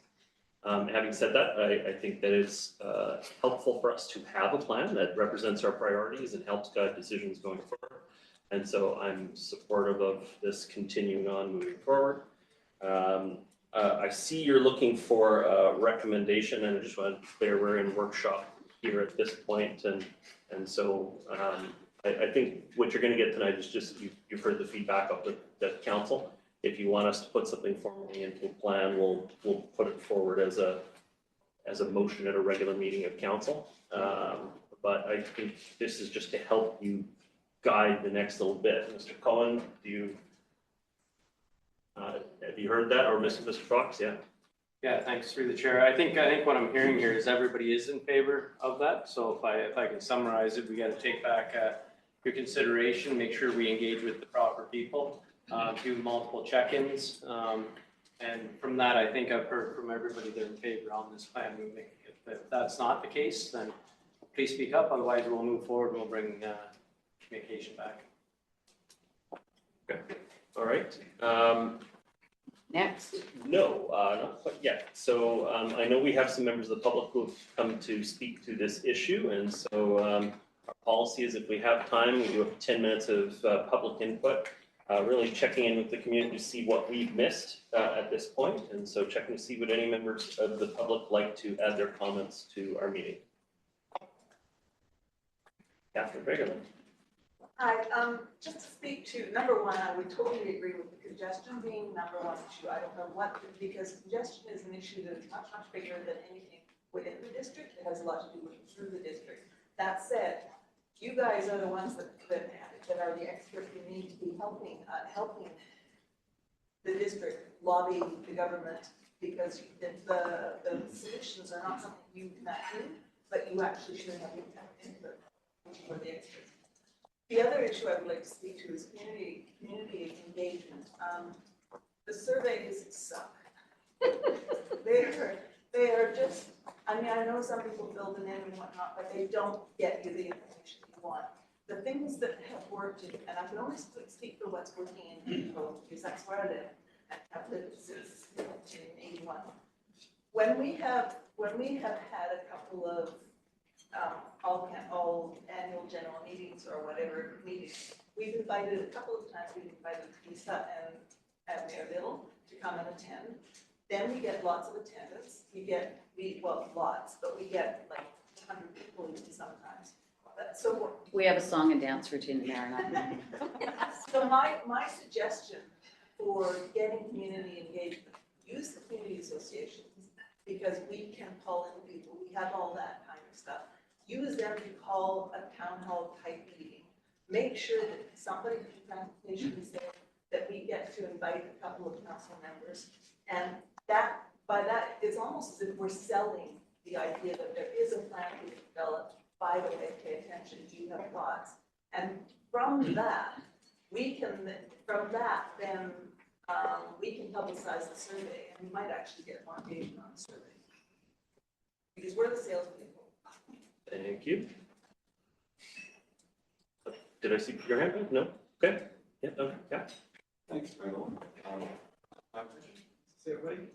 I have 2 points I'd like to provide. One on the public engagement aspect. I do think consultation is important, and it's important to take the temperature of the community. One point I just want to bring up, though, is that if there is a consultation process with people who live here, by definition, the people who do not yet live here are not being consulted. So a consultation process is important, but I think staff and council have a duty to look to the future and people who might yet need to come here. On the transportation plan in general, I just want to say I think it's a great thing to be bringing it together. It is such a key issue getting around the community. The whole purpose of a city is living close to other people, and it gives so many benefits, and cities are a wonderful invention to come up with. The challenge with living in a city is that we're all closer together, and so space is a premium, and we need to find ways, or space-efficient ways of getting around. Bus ones, transit, walking, and I never really have to deal with congestion a lot of the time, which I do when I drive. I love opting out of congestion on the bike. So I think a plan that brings all those pieces together. Having congestion is in a way a good thing. It's a great economic activity. There's people and social good happening. And so we just want the more people to be able to move in space efficient ways, the only way that we can go forward. Thank you for your time. Thank you for your comments. Mr. Cheevan, last speaker. Hey, thanks. I took 14 points. I'll try to get out 3. And I ask you in advance, please don't take offense at anything I say because I'm not trying to be difficult. I'm trying to be real. And it's a fine line because you might be offended at what people think. And I'm just going to tell you what people think. First of all, I would say to council, I kind of am looking towards October as a perfect storm for you people, because here's the reality. Our traffic problem started in 2012. By 2018, the people had it, like had it. And traffic became the #1 issue. On any given day, whether it's traffic or the sewage treatment plant or high density development or just medium density development, all of those 3 issues are intertwined. And you can pick any one of those issues every day and they all are meshed together. So I think that you're now going to be in the situation of going to the electorate in October of 2026 with the message, we're working on a plan. I wish you luck. You have my pity, because that's going to be political suicide. So the next thing that I want to point out is in the staff report on page 6, you have the public engagement spectrum. And this process is currently denoted as consult. Yeah, we're going to listen to what you say, but we really don't have to follow it. I would say that if you come to the electorate with anything less than collaborate, we've had it. We've had it. And no one, we have one person who's taken a petition with 8,400 signatures on it, all with feedback. You want input? Ask her for the comments. I know her all, she can chill, she's happy to get them to you. So, the other thing too is if you go out to the town centers and you think you're going to engage with the public there, who you're going to get is the people who live in the town centers. Those of us who don't live in the town centers, avoid them like the plague. We don't shop there. We don't go there. We spend all our time trying to avoid them. And I have one stat for you that I got from the manager of the Willingdon Costco. This is just one store, the Willingdon Costco. 28,000 trips there and back. So 56,000 trips per week just to go to that one Costco. You're never going to get those people in the town centers. And Catherine had the best idea how to engage them. Go up, reach out. Now, both Catherine and I sit on the board of NBCAN, which is the collaborative board that assembles all the community associations.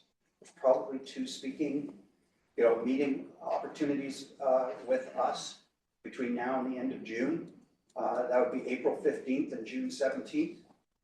And you can come there, you can find out which community association could facilitate town halls.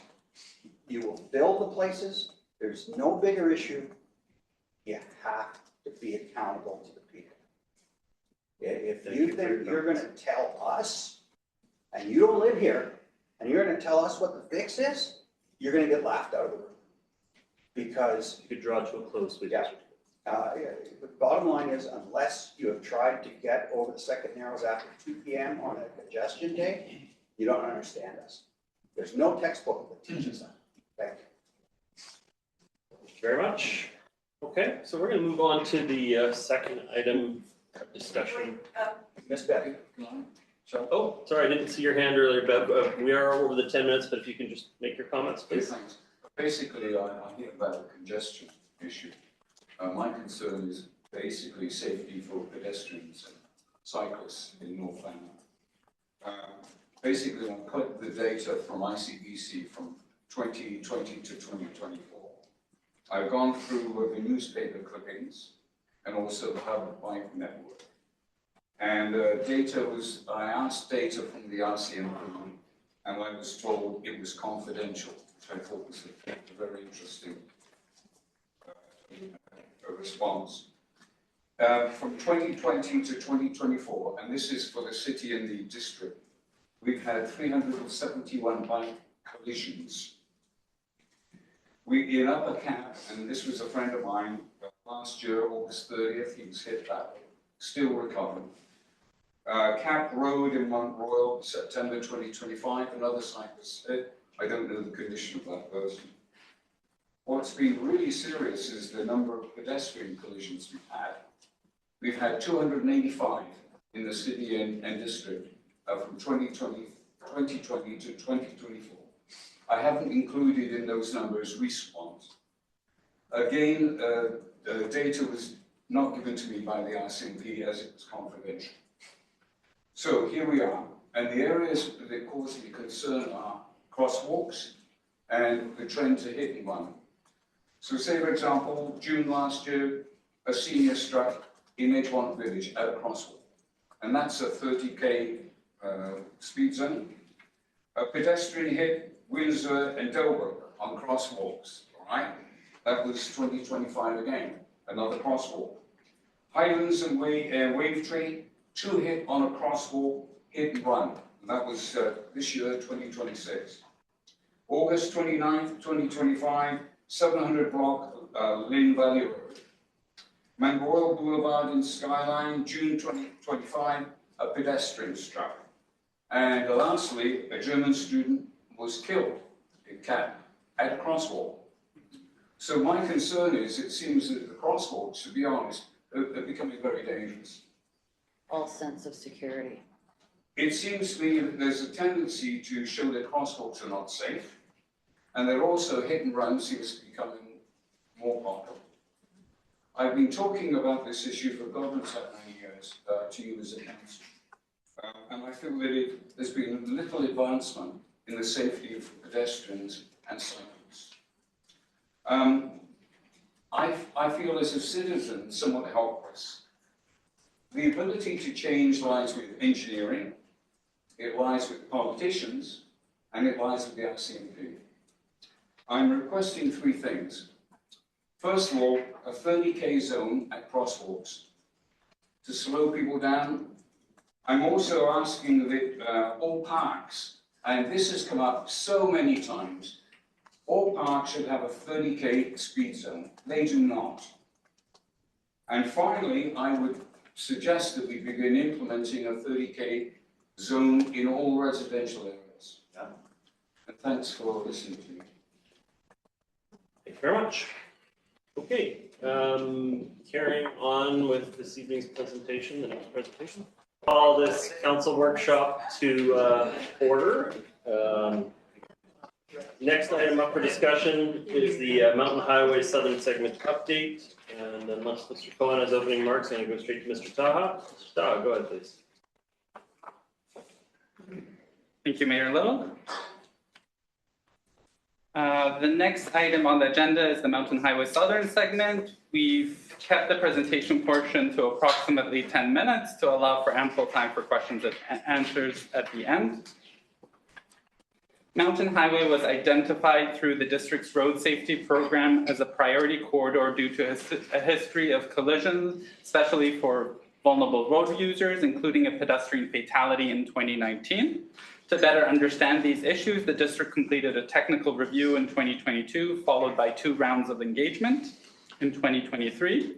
For planning purposes, the corridor, given how its extensive length, was split into 3 portions: north, central, and south. Design for the central segment is complete, with construction anticipated to commence later this spring to align with this year's paving. The focus of today's presentation is on the southern segment of Mountain Highway, particularly the area near the Highway 1 interchange. Through engagement and ongoing feedback, 2 key issues have been consistently raised by the public: traffic congestion approaching Highway 1 and safety for vulnerable road users. The proposed design is guided by several objectives, namely being to improve safety for vulnerable road users and for all road users, manage congestion en route to Highway 1. There's a approximately 2,000 vehicles that are on Mountain Highway per hour approaching Highway 1. Maintain and improve local access, both for residents en route to Highway 1, but also for residents traveling across the overpass between Lynn Creek and Lynn Valley. And close a critical gap in the district's active transportation network, building on infrastructure recently delivered through the Ministry of Transportation and Transit. Over the next few slides, I will go over a concept that staff have developed that we feel balances all of these objectives. In particular, I will be presenting 5 key design elements incorporated into the concept design. The first design element is widening Mountain Highway from the existing 3 lanes to 4 lanes between Highway 1 and Arborland Drive. This provides 2 lanes in each direction. The primary objective is to improve southbound capacity approaching the Highway 1 interchange. This helps reduce queuing and minimize the impacts of regional highway congestion on local traffic. It also improves the throughput of the Arborland signalized intersection. The next, north of Arborland Drive, widening becomes significantly constrained due to property impacts. Instead, we are proposing to reallocate road space for approximately 100 meters to provide 2 southbound lanes and 1 northbound lane. This improves southbound capacity where it is most needed while avoiding costly property acquisition. This approach does not preclude future widening to the north, should opportunities arise through redevelopment or through property acquisition.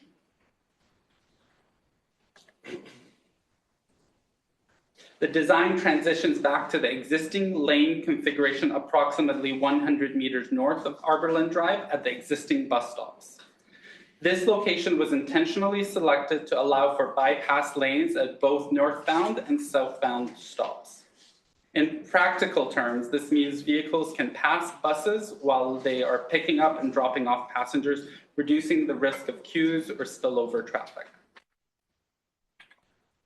The third design element is restricting southbound left turns onto Arborland Drive. This is a relatively infrequent movement with only 3 vehicles turning left in the peak hour. However, even a single turning vehicle can cause disproportionate delays as drivers must wait for a gap in traffic to make a left turn. Removing this movement improves overall traffic capacity, but it also reduces the conflict points and improves intersection safety. The fourth design element is retaining the northbound slip lane on Arborland Drive. This supports local access to the neighborhood and accommodates larger vehicle movements, including commercial trucks. The slip lane also acts as a refuge area for cyclists and pedestrians, thereby shortening the pedestrian crossing distances by allowing them to cross 1 lane at a time.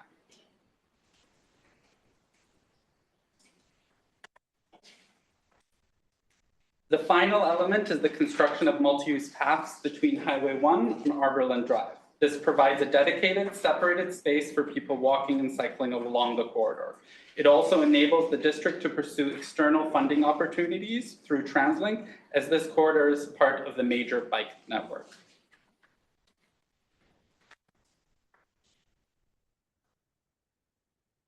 This segment of Mountain Highway plays an important role in the broader active transportation network. It connects directly to infrastructure delivered through the Lower Lynn Improvement Project, including multi-use paths on the Mountain Highway overpass and along the Highway 1 Lynn Creek ramp. In effect, this project helps complete a key link to several destinations, including Capilano University, Maplewood Village, Lynn Creek Town Center, and City of North Vancouver. The intent is to deliver a robust and lasting solution rather than implementing incremental changes over multiple phases and years. Given the constrained nature of the corridor and its importance to the broader network, a phased approach would result in repeated construction impacts and disruption to the community. The proposed holistic approach minimizes construction fatigue and provides a long-term solution for this section of Mountain Highway. Based on high-level concepts, the project is estimated to be approximately between $2.5 and $3 million. The active transportation components are eligible for cost sharing through TransLink, with potential contributions of up to $1.55 million. Subject to Council's feedback this evening, staff will bring forward a funding strategy for Council's consideration, informed by a refined cost estimate developed through detailed design. Detailed design could begin in spring 2026, with construction targeted for 2027 or 2028, pending approvals and funding. So what we're really hoping to get out of today's council workshop is just a discussion on these 5 key design elements and whether we're comfortable proceeding forward to detailed design. Thank you very much.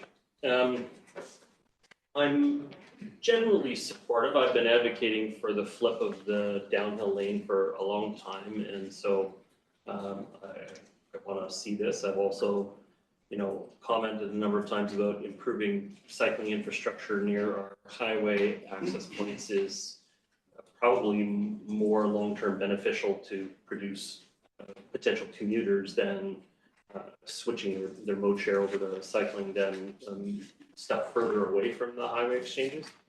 So I'm in support of that. I'm supportive of restricting the southbound left turn to Berlin. I imagine most of the people who live in that last section of it already use the upper connections rather than getting down there. The remaining questions I have are related to the scramble, as it were, and the volume of traffic split between what's heading north to Arborlin and what's heading north to Mountain Highway. So what I'm very curious about is when you come off Highway 1 and you're going north on Mountain Highway, right now we have a protected lane that's going to carry you straight up to Mountain Highway. And it has the option to split to Arborlin. So the only traffic that's scrambling is in they have a short period of time to make a lane change. It's people who are northbound off of Lower Mountain Highway. And so they have a limited amount of time to switch over to Arborlin if they want to. What we're going to be going to in this model, or what we would be going to in this model, would be that both have a scramble situation. Where you have a limited period of time to move from northbound off the highway into Mountain Highway, and you have people who have a limited period of time to get over to the right lane to get over to Arborlin. And, I guess what I'm curious about is, do we currently have enough gap generation in that area for that to generally go smoothly? Because it seems like it's a relatively short scramble opportunity. And I get we don't have enough space to have 3 lanes retained nor through that stretch, but is it enough space for now all of the traffic heading north from Lower Mountain and all of the traffic that want to switch to Westland Terrace and all the people who want to go Highway 1 and switch to Mountain Highway? Is there enough gap generation for that to function, in your humble opinion? I do believe so. It's around 150 meters. Looking at general merge points through industry standard, it's typically 60 meters to merge. You're right, it's a bit complicated because now you have 2 merges. You have merging from the highway to get onto Arborlin or from Mountain Highway to get onto Arborlin and from the highway to get onto Mountain Highway. So it is a bit more complicated, but that's certainly something through detailed design that we could work with our consulting team to see what opportunities, whether there's geometric design opportunities to alleviate or signage or pavement markings that we could help mitigate that. But I do believe the 150 meters between on that block should be sufficient to accommodate. Okay, I'd love to have a breakdown of the number of vehicles that now have to, from each source, do a cross or a scramble in that spot. Just make sure we're confident about that number. The other question I would have would be it says reconfigured lanes for approximately 100 meters north of Arborlin. I've been supportive of the reconfiguration, as I said, but where to start, I guess, is the reasonable question. Because I think I don't always use this route to get around highway traffic. I find that it's a little bit, by the time you've figured out whether it's functioning properly, it's too late to make any changes. And so I don't tend to go this way when I'm trying to avoid the highway. However, when I do go this way, it's lined up far beyond 100 meters in the afternoon. When it fails fast, back to as far as 14th. Well, I've had it obviously back up to the Lynn Valley Center at some point, but more common is back to about 14th. And so why only 100 meters, and what could we do to look at adding that capacity further than 100 meters? So the good news is that we have enough curb to curb width for 3 travel lanes. And we can extend it as far north as council would like, essentially. That's more, and what we actually considered a couple different options when we had developed this. One option was to go up to the bus stops, and the reason for the bus stops is to allow people to pass at the bus stops. The other, we would not recommend going along the S-curve because visibility and around the road curvature is not really a good spot. But 14th would be a natural next transition point. So we would be totally, we even actually developed a concept for that alternative option where we could use, left turn days to help transition between 2 northbound lanes and 2 southbound lanes. So that's certainly, if that's the feedback we received from council today, we'd be happy to, one of the design elements that we're proposing could be adjusted so that it's to 14th, and we'd be happy to do that if that was where council so desired. Yeah, I think I'm generally supportive of extending it back to about 14th, although I know there are some bus stop constraints within the corridor there. But the benefit of having the second up lane in that area at 50 kilometers an hour is pretty negligible. I think most, even my piddly engine can get me up there at about 50 kilometers an hour. And so I think most of the traffic isn't impeding travel through that area, so long as there's a relief to pass at some point. But I think if you get up to 14th, would you still keep the passing lane in that area up until, I think it's up to 21st, and then it stops by St. Stephen's there? Sorry, could you repeat the question? Heading north right now, we're 2-lane configuration up to about St. Stephen's, I think it is, right? Yeah. Which is just about the 21st, if I'm not mistaken. So then, would you be, if I said tonight, I think 14th should be the target, would you then retain the 2-lane configuration from 14th up to 21st? Or would you do something else with that space?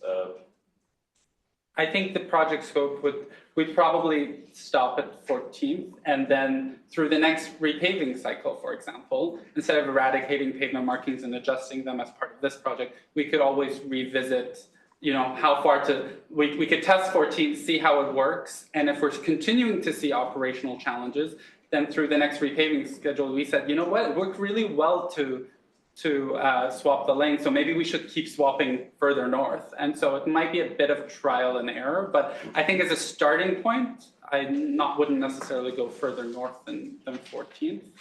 Yeah, at this point, that would be my preference would be, otherwise I just think it's still going to fail frequently, where the highway backup extends beyond where you're doing the lane switch. I think 14th buys you, 90% of the time success, and maybe, once in a while you'll have it back up well beyond that. But Mr. Cohen, yeah, just to kind of build off on both comments here, there's one bus stop that we're talking about that would have this queuing effect. I believe the frequency is every half an hour or so. So that's the downside to looking at this piece, but it's probably certainly offset by the potential opportunities coming southbound. And then north of 14th, we're starting to get to the central segment. And so this particular concept on the screen merges back into the previous central segment discussion. So it all kind of starts to interlink. Yeah, I'm trying to remember where I believe there's a bus stop in my mind, right just north of the Arbor exit there. And we could still protect that as a lay-by. Is my understanding that you'd still have enough space there to be able to pull past that one. It's the next one that's the problem, is that correct? The next one's up here at 14th. Yeah. The Arberlin one, we can go away and look at certain concepts if we were to leave it up to 14th. Just in terms of what's the cost implications of building a bus stop into that existing kind of area, for whatever a better expression it is, in the V area of the intersection. So we can explore what opportunity is there to build a brand new bus bay in that area. People getting mad about that. Yeah, there's definitely going to be pros and cons with that. That's but the something we entrance can to Lynn Valley. I would not necessarily recommend that as part of this project to start off with, just because there is a sense of community at that location. So it would be balancing the expectation, I think, is, and we're not even sure if the geometry would necessarily work. We'd have to engage a consultant to see if the geometry would work there. But I think the bus might be infrequent enough that even if buses were to stop in the travel lane, that's not very uncommon in the North Shore and across the region.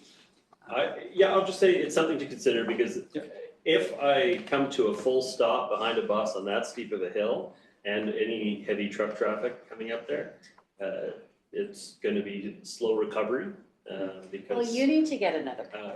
Like, honestly, we're not doing this for you. In solidarity with the trucking brothers here, yes.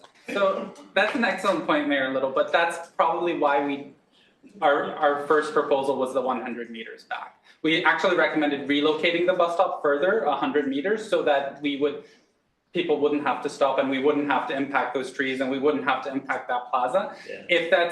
If we can get consensus today from council where they want the transition, either, making the bypass area for buses or allowing people to stop behind the bus and continuing it out further north to 14th.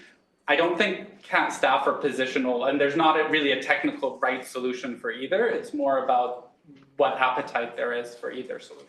Yeah, I get it. It's just if there's an opportunity to move the bus stop and improve the performance through there, I'm open to that as well. But it is one of our steepest hills on an arterial road, and so yeah, you just have to manage. You're now losing the bypass, so you're going to be, whenever a bus stops, everybody stops, and it's whenever the trucks can recover behind the buses that you'll be moving up there at a snail's pace. Yeah. What's that like when there's snow? As bad as every other hill. I mean, I don't think it.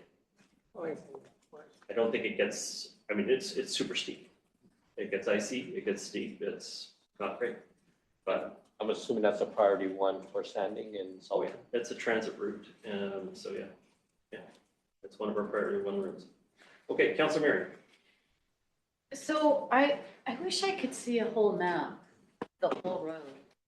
I don't know why. No. Even bigger. The Yeah, central like I section. just want to see. I've asked before and I never get it, and I'll come in. Somebody can print me off one with all the changes. I don't know why that's not presented to us. We're flipping back and forth to maps that are sort of drawn on up to 14th, and we can't really go up to 21st because we don't have a full map. I don't know why this project has been split up into these 3 chunks, and we can never see a visual as to how the whole road is going to operate. Yeah, through Mayor Little, I think at some point it does. I'm happy to print out a map or create a PDF and follow up with you, Councillor Murray, after the meeting. The problem is in a council workshop, it doesn't become legible. So unless we were to print out a map that is this entire, it wouldn't be legible unless. Well, it's just 3 pages, so you show one section and then another section. We are talking about several kilometers, so I think the central segment is from 14th all the way to 24. And so you're talking about several kilometers, but again, I'm happy to print that map out and forward it to you, or PDF it and forward it to you after this. It's just hard to understand how the road's going to work. So in the I don't have it in here, so I can't refer to it. One of the slides that you clicked on with the left-hand turn lanes on 14. No, Oh, sorry. another one that I yeah, don't oh, get to yes, see. Your maps, the ones we don't get to see. Yeah, well, that was a question that was raised, and so we added this map quite last minute because we thought that there would be interest, so Yeah. we added it. It See, wasn't- that works. It just needs to go up to like 20. You just have to put red hatched lines just to show how the road works. Okay, so Yeah. what's with all the left-hand turn lanes that we're adding? So left-hand Because we turn, don't have them now. so I can say confidently that left-hand turn lanes are one of the best ways to improve intersection safety as a signal. So it is, studies have shown that they reduce serious injuries and fatalities by 25 to 50%. And the reason is because they improve visibility between northbound and southbound or eastbound and westbound traffic. Across the region, while there might not be as common in North Van, across the region, it's typically best practice that every signal has a left turn bay. In this case, I recognize 14th is not a signal. And so the reason that left turn bays were proposed in this case was just to make the geometry work between swapping between 2 northbound lanes and 2 southbound lanes. So we just have an extra lane, and the left turn lanes work out because they allow us a really intuitive transition point between northbound and southbound traffic. Because is this not being presented because we have so much volume coming down in the peaks of Mountain Highway? Like, have you driven that road? Yes. Okay, so you, in rush hour? Yes. And when there's a problem on the bridge? Because there's not a lot of volume coming up. It's the volume that's coming down, Yeah. right? And so anybody that's turning left, there's no problem for people to turn left when the lane is filled with cars that it's not moving. Yeah.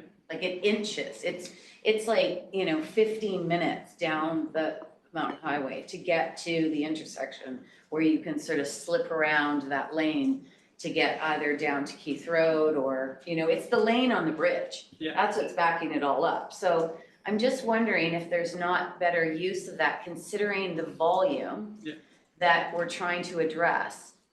And the future volume, we really don't know what the future is going to look like once those towers at Mosaic at Emory are built out and what's coming in Lynn Valley. So,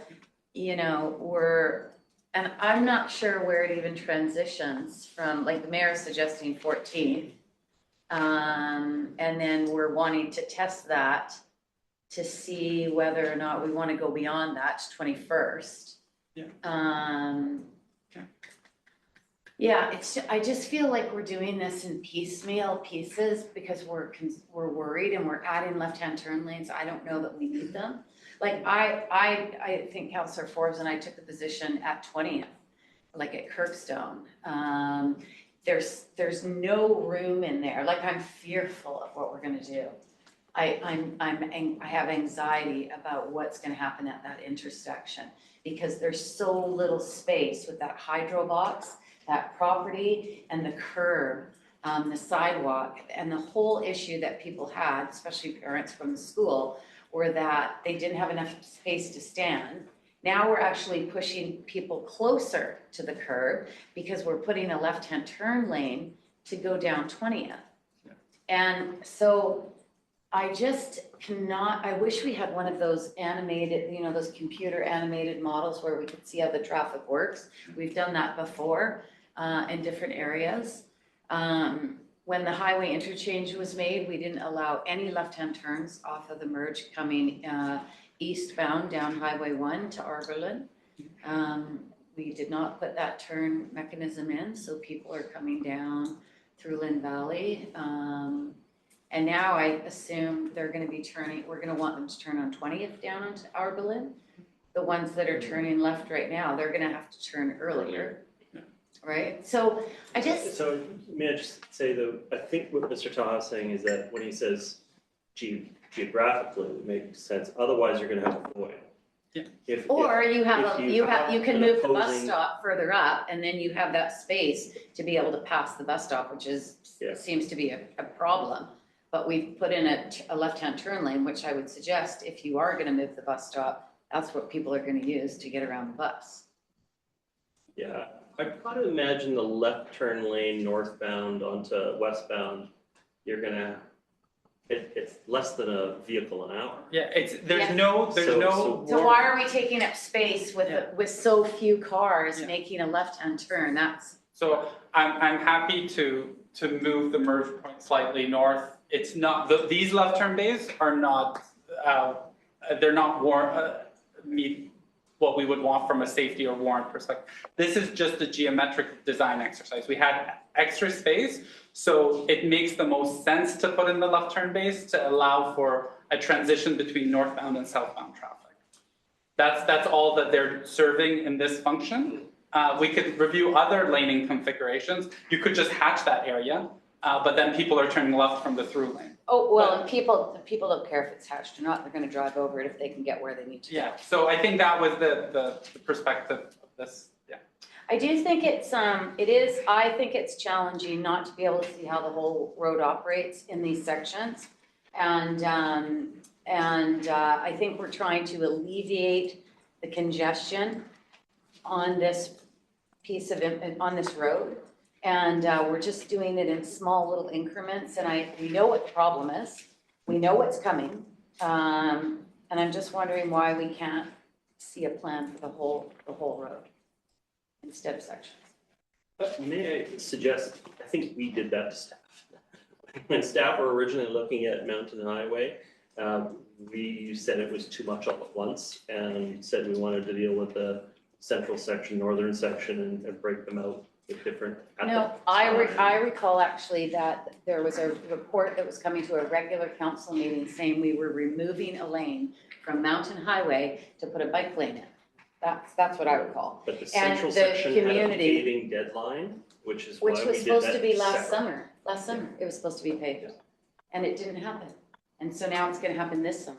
So there was a deadline. Yeah. Then we asked for more information back on this lower section, never came back. And now we're at the next paving deadline. So, yeah, I think it's just the logistics, are challenging to make some of these decisions. When we're the experts, Betty lives right there. She's the core expert of how this road operates. And I think Jillian Const from the Lynn Valley Community Association came forward and questioned the left-hand turn on 20th as well. So, yeah, I still think it's a bit of a work in progress, but I think the expansion down below and maintaining that lane to go onto the bridge was what we did actually confirm, because there was a concern of a bike lane removing that, and it was the concern that would increase way more of a backup, so. Okay, I've got Councillor Is Hanson. anybody gonna answer my comment or questions or make a comment? I'm just gonna make a comment. Just for council's awareness, this is an early concept in terms of this lower section. And so all the feedback tonight is to inform staff moving forward. Like, generally, what staff are looking for is, are we generally on the right path, and are the design principles appropriate for us to go into the detailed design so we can report back on some of these detailed questions. And so for me, one of the pieces of the puzzle is where is that northern boundary? And we've already had some discussion. Is it 14? Because it's somewhere around there, and we can always go away and look at some options. But I also want to be, respectful of staff's time and the previous discussions. Is that council, you've already given us direction in the central segment from 14th to 24th, 18th to 27th. Thank you. So we actually do need to tie it back into what's being paid this summer.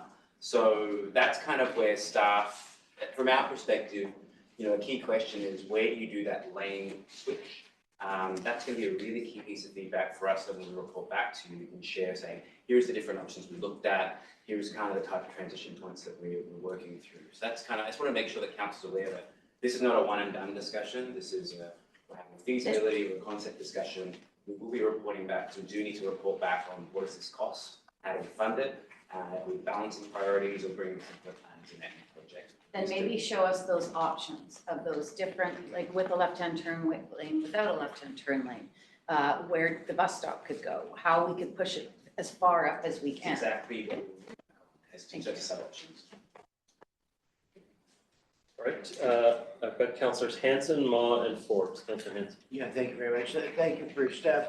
I mean, I will observe on the positive side that this is an example of something that's within our control that may relieve, even in a small way, congestion.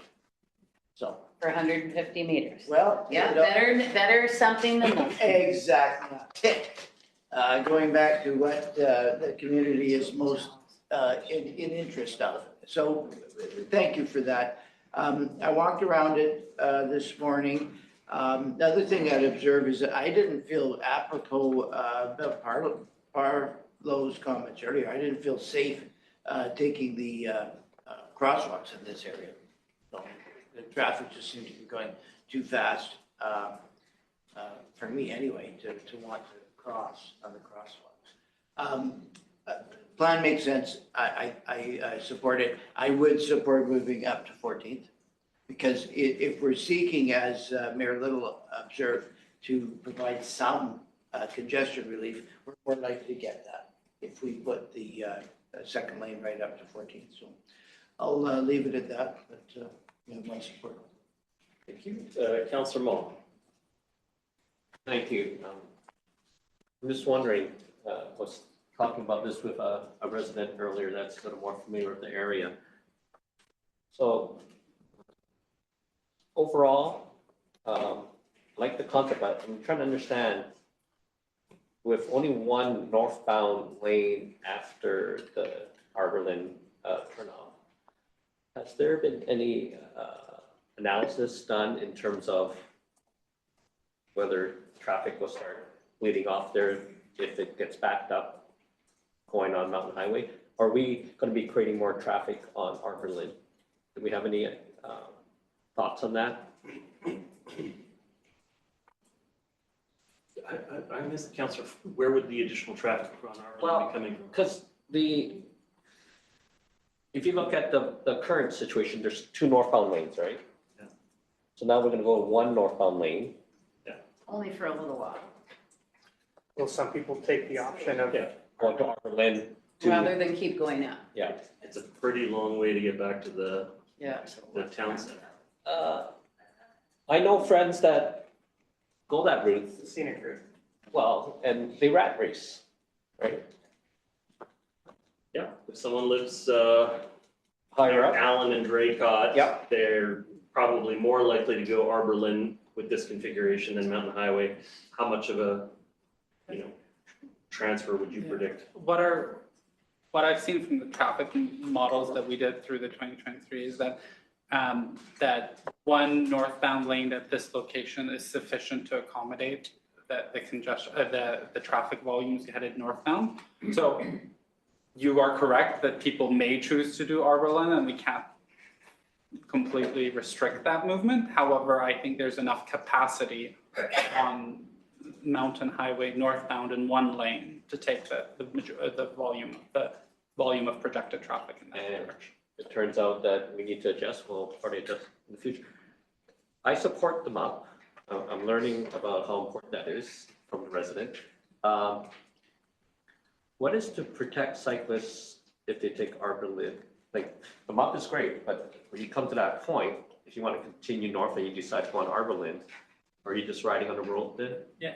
So interestingly, we do have also, one of the feedback we got through our consultation and through engagement is that people don't necessarily feel comfortable cycling on Mountain Highway unless there's off-street facilities. So what we're reimagining is, given that we have foregone the bike lanes further north on the central segment of Mountain Highway, we're looking at an alternative route along Arborland, along some local roads, traffic calming, making it more appealing to run on a parallel route to Mountain Highway. So we would be reporting back on that parallel route as a separate project, but it definitely, the idea is that this project would connect to that future cycling connection on Arborland Drive.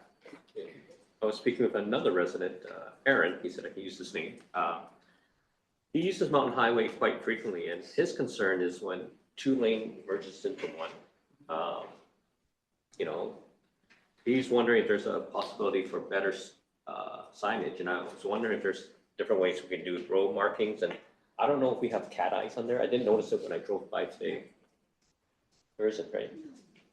Does it, There's no paint either. Yeah, there's no paint. They need, ministry needs to paint it. I'm told that they're using a different quality paint that wears off. It's the ministry that has to do Yeah. it. But the ministry has to do that? Sorry, are you talking about which road mark? section? Well, I don't know the exact street, but he mentioned that there's certain sections that 2 lanes become 1. Yeah. So if, depending if it's on Emery, for example, that configuration is changing as part of the central segment. So there might not actually be a merge lane anymore. And so Okay. that would change through this year's repaving. Yeah. And you'll get brand new repaving and new pavement marking. So hopefully that will be alleviated this summer through repaving.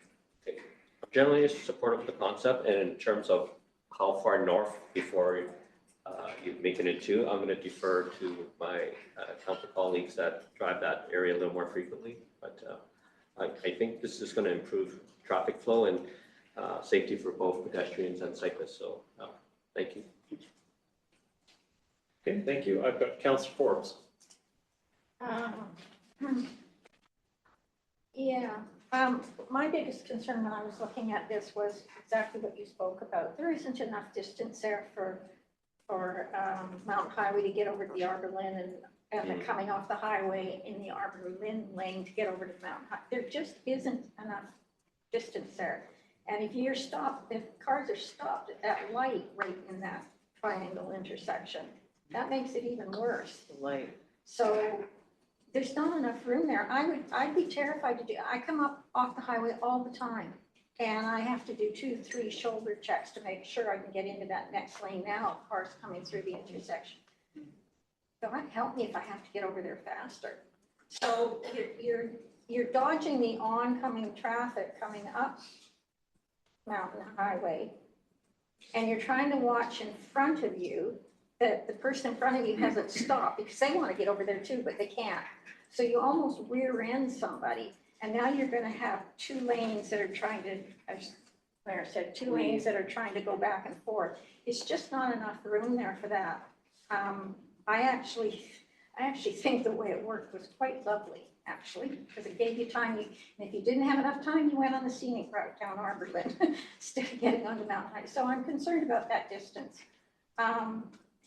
I also think that moving it up to 14th, generally speaking, 14th is the most common place where traffic will stop, except in major peak hours like afternoon peak hours, and then it can go all the way up to Kirkstone.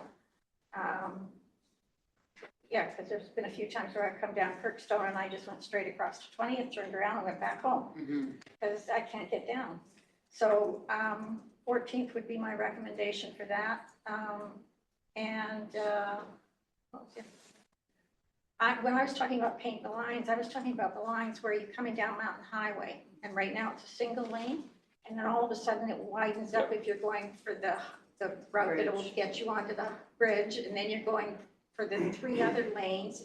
You got to cross, and then you got to move over 1 more if you want to go up Brooks Bank. So there's a lot of people, and they're going fast. The signage is not, I mean, I really want to ask for signage there. I mean, whether it's an overhead signage or something, because there's no warning how that lane is suddenly opens up. So there has to be signage there, and also I was referring to the ministry is responsible for the painting lines there. You can't tell where the lanes are. And there's lots of times I'm coming down Mountain Highway and I've got a Calgary or California license plate in front of me.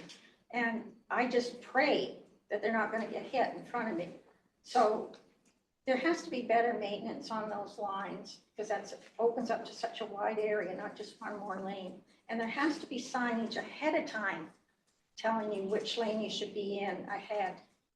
And I think that would help people a lot. And the other thing, only other comment I have is the lane that you go into, the lane when you're getting right to the bridgehead, the overpass head, the lane that you're going into that you'll continue across and then go down, the way the lights are set up, that can be really, really backed up. And there's only enough room for cars, the lane that's going to go down to the highway, there's only enough room there for maybe, I don't know, 5 cars. And sometimes then that backs it up into the lane that's beside it, which then backs that lane up, which then backs that lane up. So it's a cascading event because of the way the lights are set up there. So I think I would look at the lighting, how the lights are working. Thank you. Councillor Back. Thank you. So I'm generally supportive of the approach here in that it's a holistic approach, even though I do struggle at one level because of the decades of research that shows widening roads typically just creates more demand, which over time, any benefit that's seen in the short term will be lost. But I think in this case, and I think in the case of targeted interventions where it could improve things, then you have to be open to it. And I think this is one example where it could really make a positive impact. Certainly the MUPs, I think, will be well appreciated. I'm somebody who rides up here regularly, and even though that's a fairly short stretch, it's very unpleasant to ride through there. So I think anything that's going to increase safety there for people on bikes, people walking, will be welcome. So I see that as a real positive improvement. In terms of some of the other issues that are brought up, really defer to your expertise. I'm not a transportation engineer. If you feel that there's enough room there to safely navigate those lanes, and I think there's lots of good here, so I'm quite supportive. Thank you. Let me just ask, if you're looking at this, so let's say we're going southbound on Mountain Highway, we're heading towards Highway 1 eastbound. Theoretically, there's a sign that says be in this lane for Highway 1 eastbound. How far back can you do delineators or a white solid line to stop people from moving back and forth, from racing to the front and then merging left, therefore blocking the relief lane? like on Main Street, would love it there. So love it. You've got an intersection right up to all the way down at the first intersection on the highway. So where can you start to make sure people are in the correct lane? I can provide a Mr. response. So the ministry obviously owns the jurisdiction surrounding interchange. Any modifications within a certain distance of an interchange also goes through the ministry for approvals. We're meeting, as Mike shared earlier, with their new leadership in the region. You know, the role we can have is to kind of bring it forward as something we've heard and as something they're exploring, but it's something that we can implement as the DNV, quite limited in terms of these interchanges, kind of that jurisdictional boundary issue. Through this work, we can certainly see what opportunities are there to better communicate. Highway traffic, we wouldn't want one lane, local traffic, use the other one. We can certainly explore what that looks like, but as you get closer and closer to the interchange, our options become less and less in our control. So that's just kind of one of the unfortunate realities of having multiple jurisdictions. You like put up a sign that says, "Don't be a jerk, be in the correct lane." Because I honestly, I will feel bad for those residents in that stretch, because there's going to be horn honking like there is at Main and Mountain, where people are blocking it and everybody's just honking at them because they're in the wrong lane and they just figured that they were more important than everybody else in the lineup. And it's going to happen here. And so we have to leave it in the capable hands of the provincial government to decide where those delineators and lane markings stop. We'll still need to work with the provincial government in terms of this design anyway, so we can explore that. This will be the time to kind of bring it up if we are changing the cross-section.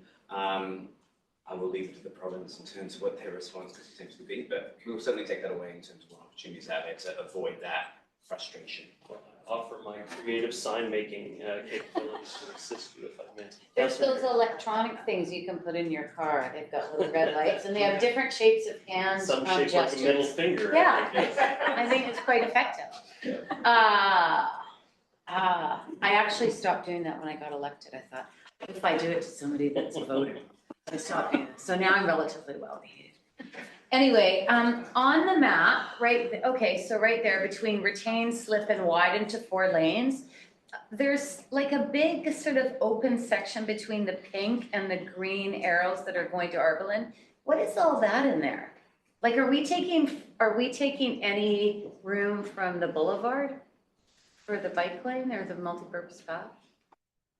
Do you see where I'm talking about? Are you referring to this area right here? Yes, that wide swath. What's that?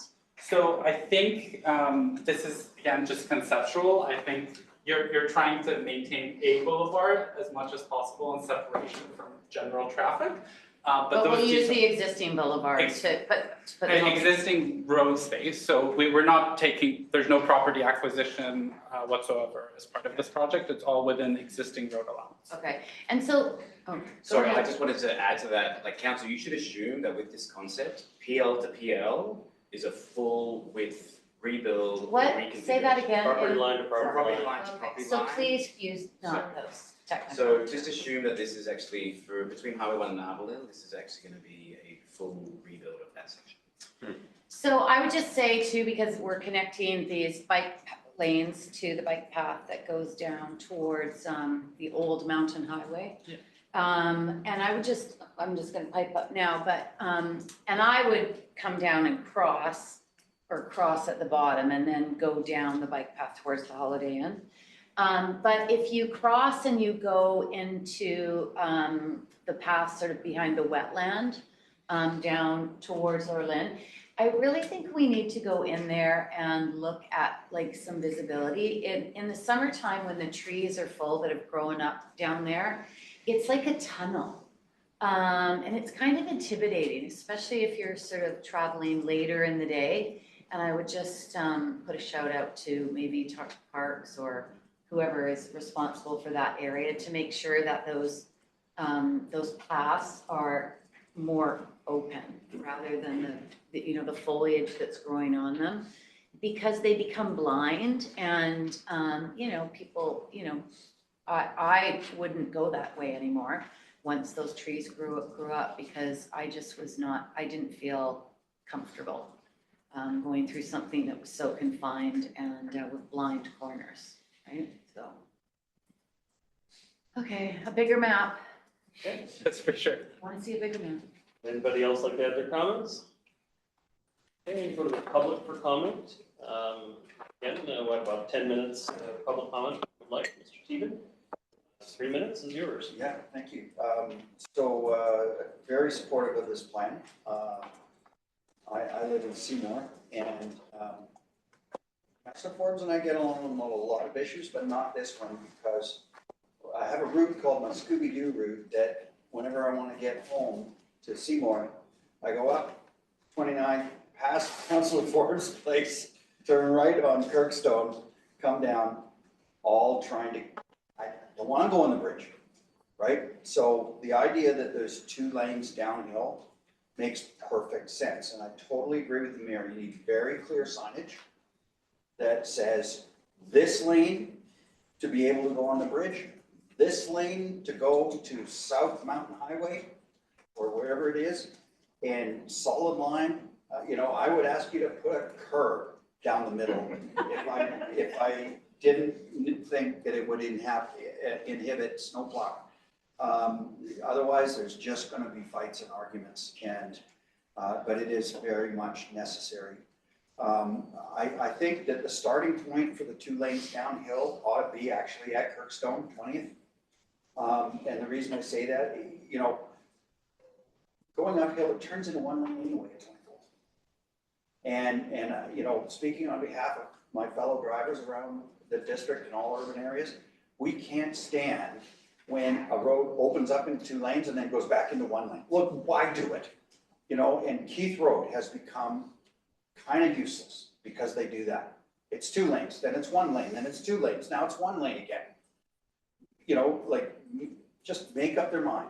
And so it can easily, be 20th. I don't think a lot of other changes above, say, 14th, other than just painting the lanes differently, but clear signage for sure, and no changing lanes. I think will be critical. I think 2028 is way too late, like for changing the lanes. Maybe do some other things.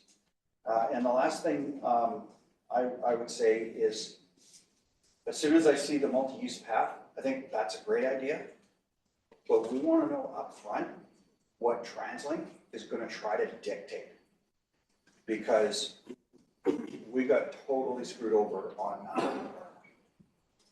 Right? TransLink came in with funding, and then they said they were dictating to lower the speed. And even the staff report said, oh, we're only changing the speed around Windsor Secondary School. No, the whole way, right out to the cove. The whole thing was a lie. It never came before council for a vote. You started out tonight saying this isn't a bait and switch. We've been living bait and switch for the last 10 years. Everything's been bait and switch, right? Where they don't tell you the plan and then they pull it out and then just make changes. And then we start questioning the elected officials and they're going, yeah, this actually never came before council. We never voted yes for that. And so we need to know up front what Translate is going to try to dictate to everybody because of those multi-use paths. Thank you. Mr. Wilcox? Yeah. Go ahead, Mr. Wilcox. Thank you. I have 3 points. One to the mayor and Councilor Forbes' point about the merging. An obvious one for me, and of course, as the experts, but if we lower the speed limit to 30 kilometers starting at the on-ramps, that would really help with the, it's a short merging distance. People are at slow speeds. So there's more time to do that merges. I think the main one is on the down lane. The down lane reconfiguration. I'm hopeful that I think it's an important one. I agree with Councillor Back that it's an important one. I wonder how much I think we'll still see. I think the reason the backup stopped at 14th is people could start to stop at 14th. I come up and down here all the time, in car and bike. People see that there's a backup. So I think we'll still have backups until we do something that moves more people in less space, a dedicated lane down this road. I think it's a priority one with towers going up, like Councilor Green talks about, the increased density, moving more people in less space. The way to do it is a dedicated bus lane down that section. So I hope this sets us up well for that in the future. And that's I think all the other one I'll agree with Mr. Teeman that 2028 seems really late. Late summer 2026 would be great. But sooner the better. Thank you. Mr. Paul? I'm gonna disagree on the signage, not because I don't like the signage on that, but because I come down Mount Seymour Parkway towards the freeway where you have the right lane that exits to the freeway going north, and you gotta be in the middle lane to get over if you wanna go south. And I am always on that road, and I am always watching how many people do not watch the signs that are already there and wind up jumping between lanes at the last possible moment. You can talk about putting signage on this all you want. Humans are humans, it won't matter. They will be jumping lanes at the last minute, no matter what you do. I'm sorry, because I'm watching it daily on Mount Seymour Parkway. They're doing it that way because the ones in the center lane are trying to jump the queue and get back onto the highway heading westbound. It's the lineup so long. That's possible, but I've watched them go all kinds of ways. I watch them in the right lane, or let the middle lane trying to get to the right because they want to go north. I've seen every variation on the theme. It's just people don't read the signs. They absolutely do not. Thank you. Ms. Fagan? I was wondering, you mentioned something about the traffic going up. Did you do AM and PM? Because I've seen studies where they're only looking at AM. We did AM, PM, and afternoon. Okay. And then a comment on the short distance. We, not too long ago, before they did the whole interchange, we used to have a merge at the bottom of the cut, and it was from Keith Road coming off, and from the highway, Keith Road going onto the highway, from the highway going on to Keith Road, and that was eliminated. It was very, very dangerous to merge. It seems to me that that's about the same. This is about the same distance. So I don't know. I would agree with Councillor Forbes that it just doesn't look like it work very well. Especially because people tend to zoom up the hill because they feel like they're losing speed. One other question, just a wing nut kind of idea. I've heard, I think it was Mayor Little said that the traffic is all because of people wanting to turn onto the highway and the backups on the highway. Is there any possibility of making that on-ramp a double lane instead of a single lane? It looks wide. Now we're talking. That would really help. 'Cause that's, Through the mayor, that would be primarily in Ministry of Transportation. let's bring that up when we meet. It would require, it would be widening of the bridge deck, wouldn't it? No, Or is it a transfer of the lane? it's just like what you're doing here. You're just adding two cars next to each other. When you look at Google Maps, it kind of looks like there's a two-lane link there. It's just to wing that idea, but a little bit more capacity, a little bit more. Yeah, it does look like there's enough space for two lanes turning that doesn't, I mean, that spot backs up all the time either way, but you're right, it would get you double the capacity through in a rotation. And 3 of your cars. If everybody just switched to little cars, yeah. There are two, at the very bottom of that, Yeah. on highway, there are 2 lanes turning on. Yeah. So just another lane. Because it does, I don't do the highway one very often, but I do the highway onto Keith. And it doesn't seem to me like there's all that much traffic coming off of Mount Highway. So it must all of the traffic that way. Most of the traffic is not coming straight down on highway to Keith. It's going on the highway instead. Good. There's quite a bit. First thing, the shopping center, the grocery stores down there, and the mall. There's quite a bit that still goes down there. Anyway. Mr. Fox has some summary points. So I just want to make sure that everybody's on the same page here. So I hear general support for the 5 design elements, but also to look at signage, separate the highway and through traffic, look at crosswalks, and then bring back cost. And 14th, extending it. Yeah, and extending And looking 14th. at bus stops and a bigger map.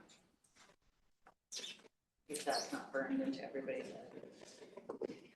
Is that good? You got it. Okay. Move Well, adjournment. good. We've completed the business of this evening's meeting. I'll accept adjournment. Thank you, Councillor Murray. Thank you to staff for your preparation for the report for consideration, and thank you, members of the public, for participating. Everybody have a great night.